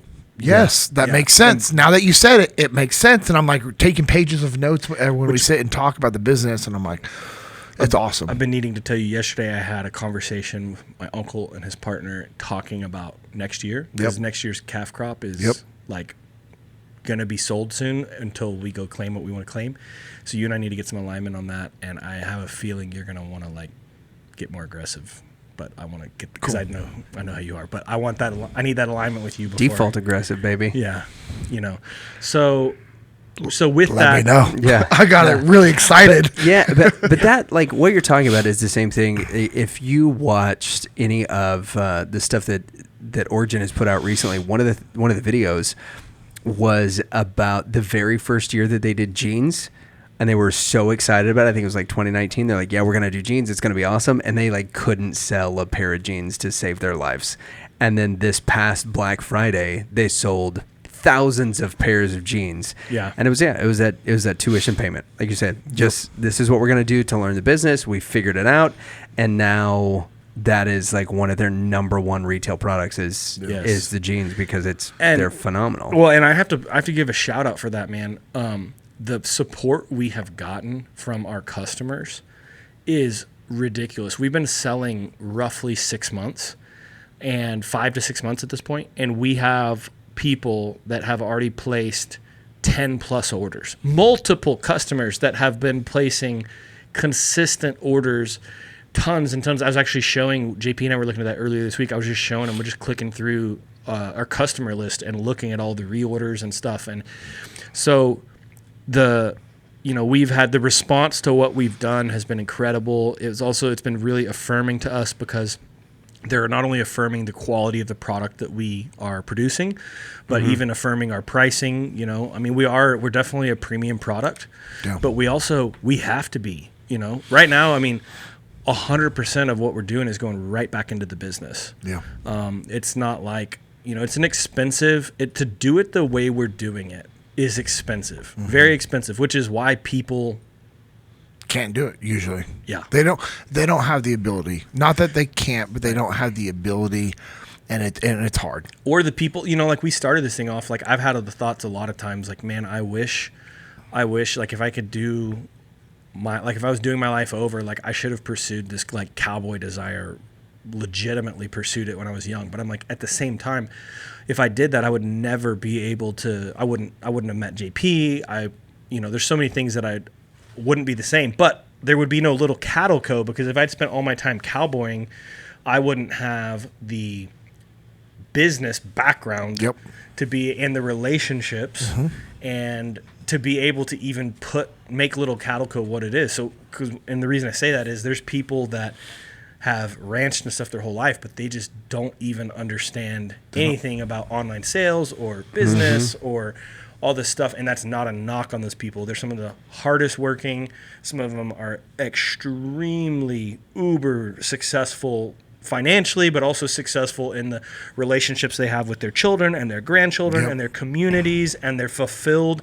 That's one thing that's really rocked me as I'm around this community of agriculture, getting to spend a lot of working time with my uncle that I didn't get to spend before.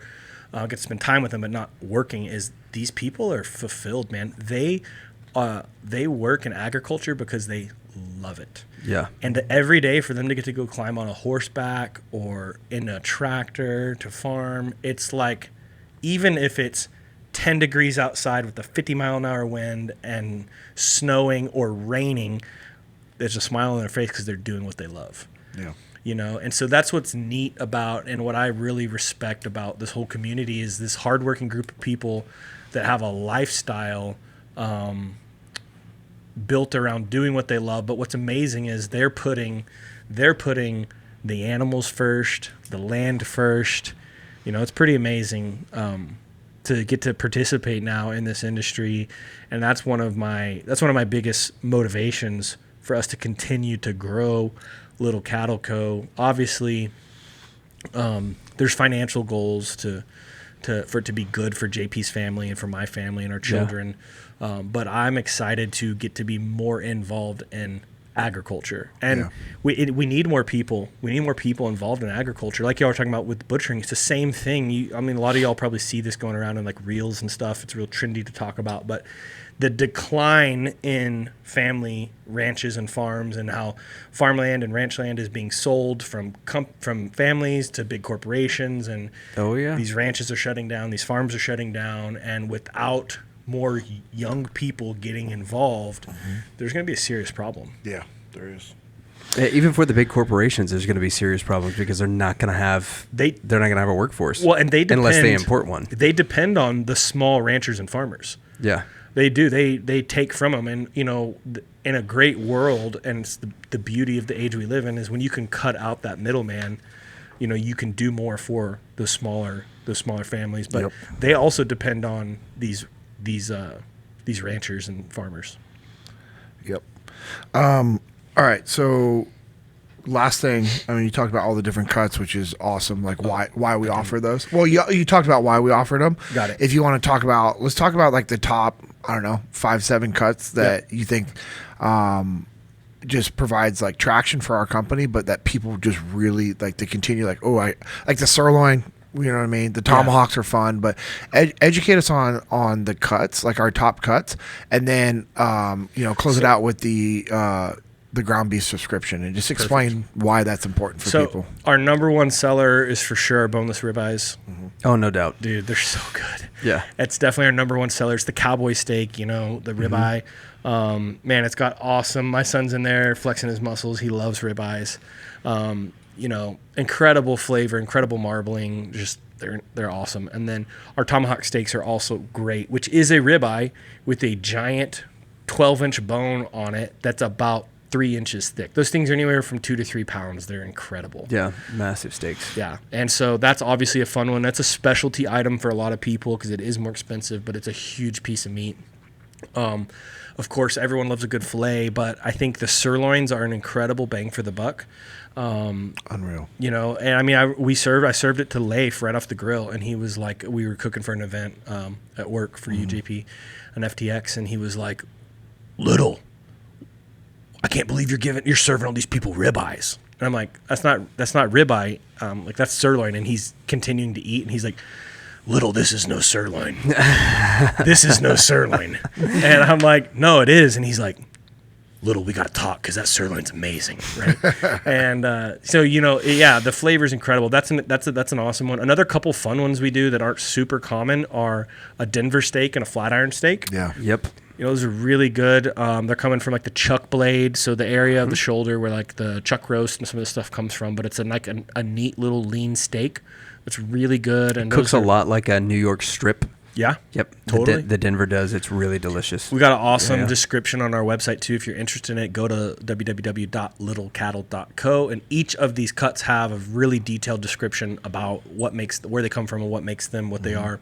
Those are some fun ones. Another huge mover for us is our chuck roast. Yeah. There's a special cut though from the shoulder clod that JP really loves and is one of my favorites as well.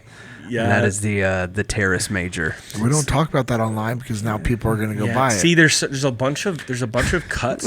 So good. It's so good. You only get like 2 or 4 per animal. So there are literally some cuts we don't talk about because we don't want people buying them. Right. Because we like to eat them, and the number one cut for JP would be the Terrace Major. And to me, the best way I can describe that is it's filet-ish.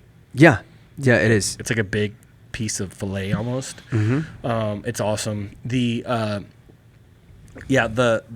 boneless chuck roasts are a big one that people love. They love to like make that pot roast kind of a thing. Or a lot of people, dude, Anthony Kronks, he smokes it. And he calls it like, it's not him, but I guess it's like a whole movement of like poor man's brisket. Mm-hmm. But our briskets are awesome. That's another one we only get 2 of per animal. We only get a couple picanhas per animal, which is the Brazilian.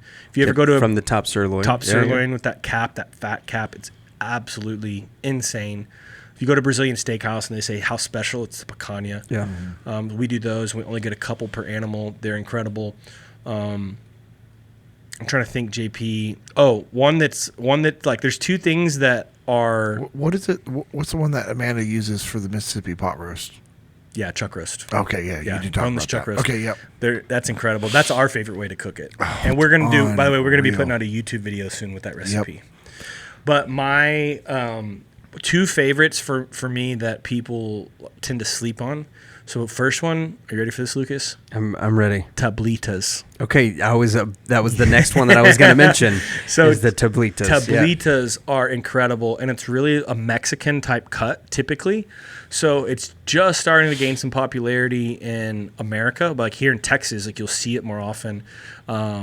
with Mexico being our neighbors and us having the incredible influence of their food. Yes. Yep. And so what it is think of a prime rib roast or your tomahawk steaks, which would be the prime rib roast. And if you're looking on YouTube, you have those bones standing upright north and south. And so they take a cross section cut with the bone. And so they're cutting it like really thick strips of bacon. And so it's got these round, circular, open-eyed pieces of the bone where you can see the marrow. And so you've got like the bones in there, and it's a strip, and we call it like beef bacon, man. And if you've ever listened to Jesus, got really hungry. If you've ever listened to the Jesus and Jiu-Jitsu podcast, it's what Isaac's always talking about. That him and his family, they call them sticky ribs because it's from that rib section, dude. You just put some like your favorite beef rub, brisket rub, whatever, salt, pepper, garlic, whatever you want. You put it on there and you just grill it hot and fast, 1 to 2 minutes per side. And it is, so again, if you like ribeye or beef ribs, that's the meat where it's coming from. It's just like caramely and tacky, and it's so flavorful. The way I use them is I get like a pack or two, and when I'm cooking steaks for the family or even burgers or whatever, I will throw those on for an appetizer. So right when I like throw the meat on, I throw those on, and then they're coming off like 3-4 minutes later. And dude, you just cut them up, and no one's literally ever sat down with them. You stand around the island or the grill if you're willing to burn yourself, and you just eat it right there. You just hold the little bone and eat around it. It's outrageous. Yeah. That's a really fun cut. That's really good and tasty. And then my Brody's in there saying it's his favorite. He's got a lot of favorites. So tablitas are great. And then there's another one that people, man, it's another one where I'm like, I want to hoard these, but we can ultimately produce as many as we need. But the jalapeno cheddar burgers. Yeah. Dude. Bro, I ate 2 pounds of those in one night. Like, I cooked the first one. I was like, this is pretty good. And I ate 2 pounds I ate the whole 4-pack in one sitting. Those burger patties are half-pound burgers. Dude, they're unreal. So good. They are so flipping good. Yeah. And I know we still have them right now. We're kind of going back and forth if we're going to keep doing them, but I don't see why we wouldn't. We just need to get some unique marketing around it. But beef liver. We also sell the liver, correct? Yes. Still? Yep. And, we have, like Isaac Tauefa, he eats beef liver every day. And there are people that do that, and they, so if you look at it from hey, I want some fresh beef liver, because eating liver is going to be it's a little weird for some people. Yeah. And if you're trying to step into it, you might as well try ours, because it's going to be the freshest. It's going to be the freshest beef liver, other than you like cutting out of the animal and then taking a bite right then and there. This is the next best way. Yeah, and here's the thing. The people, I'm not a liver person. I've just never tried it. I don't know. Maybe one day I will. But the people that do eat liver, that are our customers, consistently buy from us and tell me that this is the best they've ever had. Yeah. And so, We Lucas, need to what is start- the function of the liver in the body? We need to start doing that for our dogs. Cleans out the stuff. It's the filter, right? Yeah. So let's think about it. So if these animals are healthily fed and cared for, excuse me, Bless you. it makes sense that liver is going to be better quality. Yeah, for sure. Bless you. And thank you. If you remember me talking about the smell, remember when you said something about smell earlier, and I was like, let me come back to that. Another really fun cut we do is the bone marrow. So we take beef bones and we canoe them right down the middle. So they're cut lengthwise. Yep. So it's open and exposed. We have a really cool picture on our product page on our website if you're looking at it. And this is another one. Sam was in there with me and Rocky when we did the very first cutting of these with our processor. And he's like, he canoes it right down the middle and he hands us the bones. He's like, here, smell this.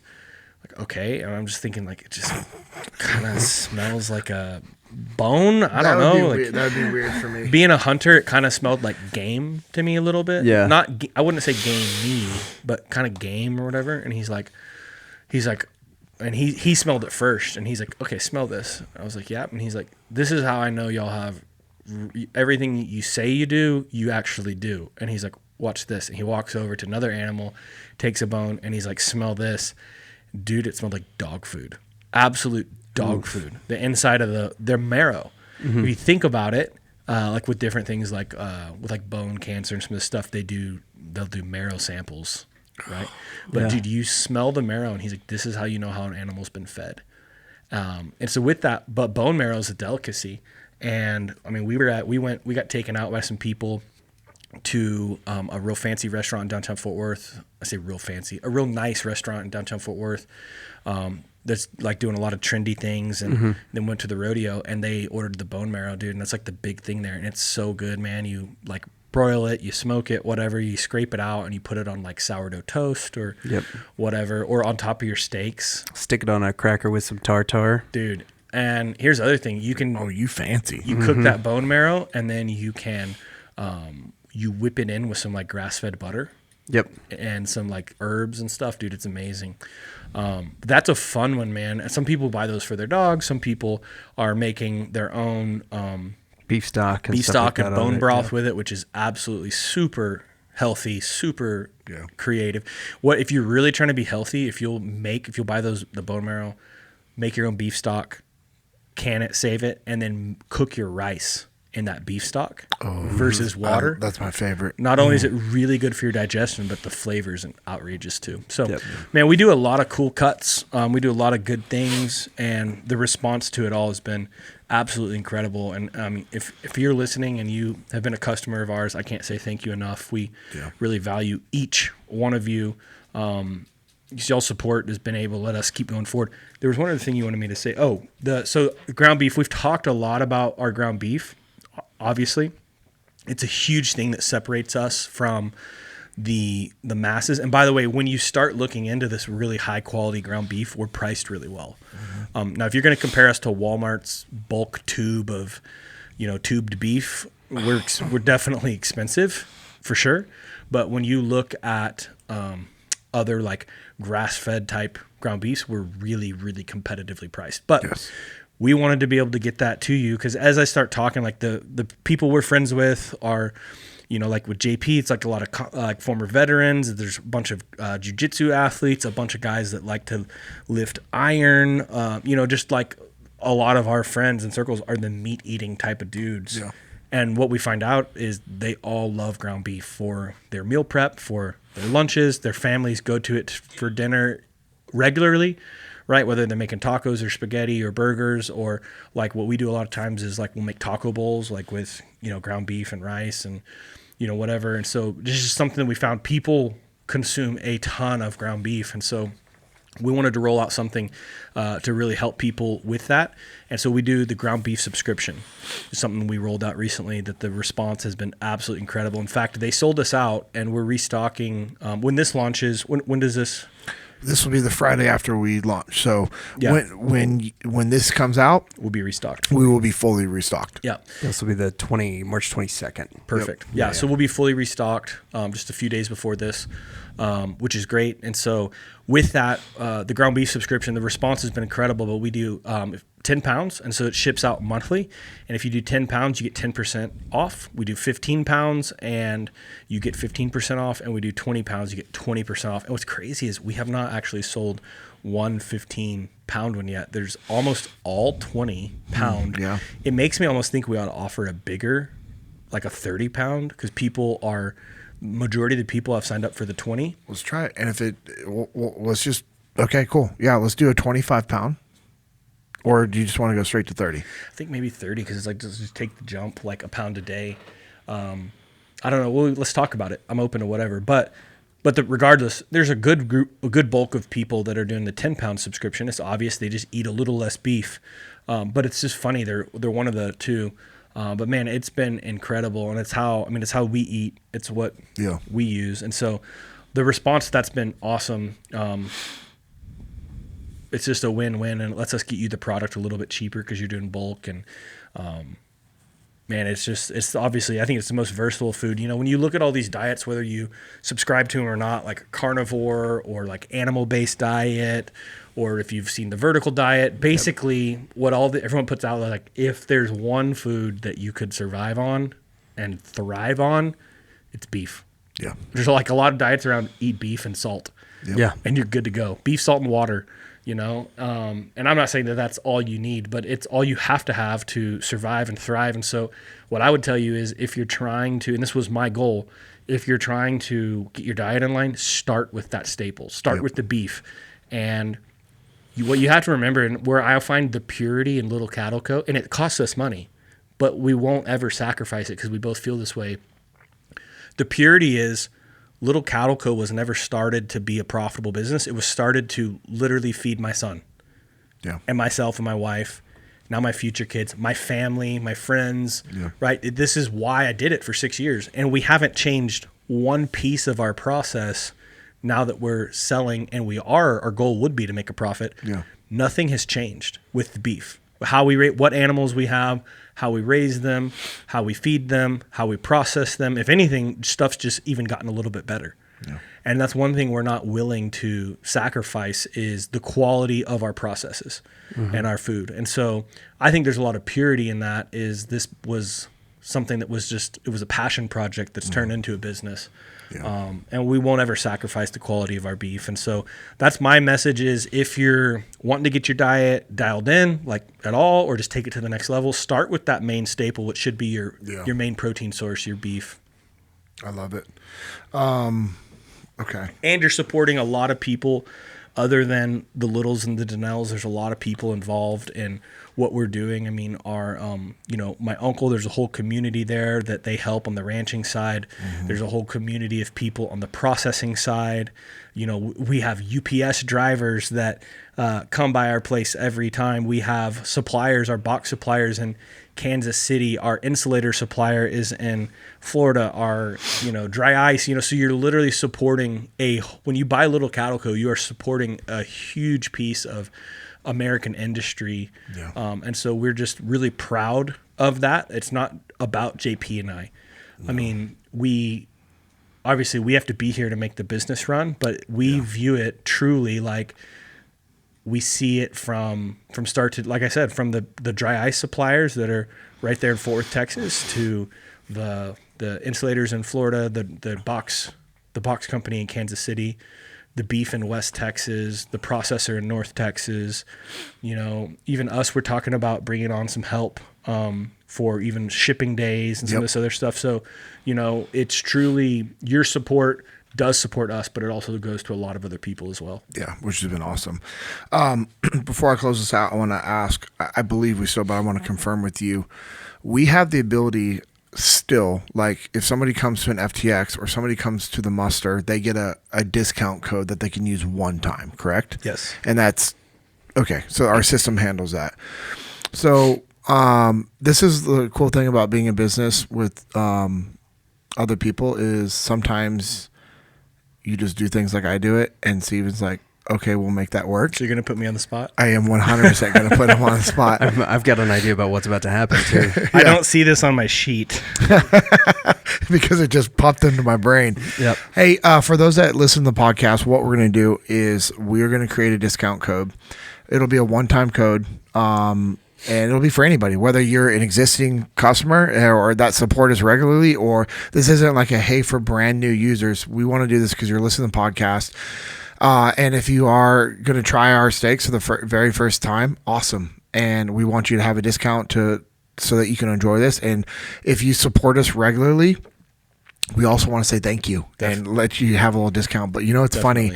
I've had a few people go, hey, that's cool. Same. But I didn't want to use the discount code because they're like, we want to support. So if you use the code JP Podcast, so JPPODCAST, you're going to get 15% off your order one time. So it's a one-time discount, 15% off. That's what I was looking through my phone right now. I'm like, I just wanted to confirm that was the code that we do give out to other events because I didn't want to give like too much and him be like, hey, bro, you just cost us money. Yeah. Is there a minimum order on that? I would. So we've done it where we do flash sales for the muster. I don't think we do a minimum order, but hey, here's the deal. It would help us if it was over $50. Sweet. You good with that? Yeah. It would help us. Now I know some people you might not be able to afford that. The thing is, it's a minimum of $30 on our website, anyways. Yeah. It would help us if it was 50 or more. That would be awesome. I mean, we did a flash sale. It was $100 or more. You get 15% off. And people took advantage of that like huge. Big time. It was like a big time I was driver. playing with the math of that too. I'm like, oh, I see where they're doing. Like all our briskets disappeared. Oh yeah, So, they're like, smart. okay. Our listeners and our This makes not sense. our listeners but the people that listen to this podcast that have been driven to Little Cattle Co. Our Instagram, our Little Cattle Co. Instagram page. If you're not over there, which we do a lot of collaboration with JP. So if you follow JP, you've probably seen it. But if you're not following it, man, my wife is awesome. She puts out a lot of cool reels and content. Yep. Of you getting to see us running the business and us ranching as well. And you get to actually see the cattle and where they're raised and how they're raised. And I mean, she does a good job of like, it's all trendy and punchy and it's cool content. So I would encourage you to follow us over there on Instagram. Yep. We've been talking about that every episode. And so I am happy that we have people that listen and follow us. So, thank you as always. Stephen, thank you for making the time. I know, Brody's been sitting here very patiently and very professional, I must say, as a young cowboy in the making. We appreciate Brody's help. And then also, I want to say that's one of the reasons we do this and I do this is because it allows me to bring my kids into this business. That's why I saw Little Cattle Co. as an opportunity to build a business with my family involved and let my children see what it takes to build a business, see at 7 years old what it's like to be professional in a business setting or business meeting. That's life skills right there. So as always, thank you for everyone that listen and support, people that are out there sharing the episodes, taking screenshots and tagging us and sharing, watching on YouTube and then taking a picture of that and posting it to your Instagram page or Facebook. It's been huge. LinkedIn as well. So we appreciate that. If you want to follow us on social media, I am at JP Dinnell. Lucas is at LucaspincKard. And Steven is at Steven Little 1. So just the number 1. STE. Yes. VE. Thank you. Yeah, that's right. STEVENLITTLE 1. And if you're trying to figure out which one it is on there, it's Stephen Little Jr. Make sure you're also following Echelon Front. Check out what we have going on. Go to echelonfront.com. Check out some future events. We have the Battlefield coming up in April. We also have the Muster coming up in May in Nashville. And also we're going to be back in the DFW area for the Muster in October. We have some individual FTXs coming up in September in the Dallas-Fort Worth area. So we'd love to have you at one of our events. Also, if you want to check out a ministry that Stephen and I are a part of that we founded together with two of our other bros, Josh Strasberg and Isaac Tauefa, that's Jesus and Jiu-Jitsu. You can follow us at Jesus and Jiu-Jitsu _USA. We have a podcast. We have an episode that comes out every Tuesday. We just hit our 1 year mark the other week, which was awesome. We also do live events every 5 to 6-ish weeks at different gyms. Free Jiu-Jitsu seminar. Someone shares a testimony. We offer up prayer Bibles for anybody that needs that. And then it's open mat for us to just get after and train. It's always been a great time. I also partner with Josh in a company called On the Path Printing. If you want to follow us on Instagram, see what we have going on, that's On the Path Printing. Also want to thank Origin and Jocko Fuel for all the support that they continue to give me and my family and the companies that I'm a part of. It's absolutely incredible what they're doing.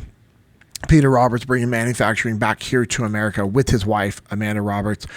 To see them grow as a company has been absolutely incredible. They also have Jocko Fuel, which is one of the other companies.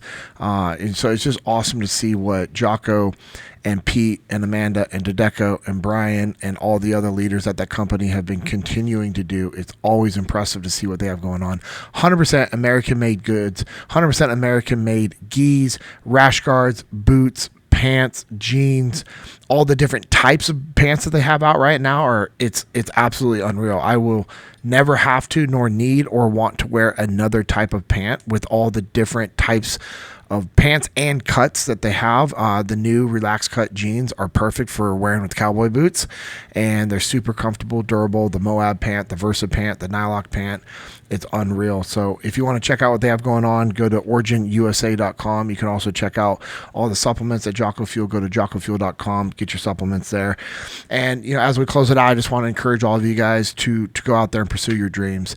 Life is short. Life is going to be hard. Life is going to be difficult. But if you don't go out there and do what Stephen and his wife has done of pursuing their dreams, but also while listening to the Lord, you're missing out on what's in front of you. So I'm very thankful for the opportunity that I have to be a part of Little Cattle Co. as we grow that business together. We appreciate all of your guys' support. And this has been the JP Dinnell Podcast, episode 26.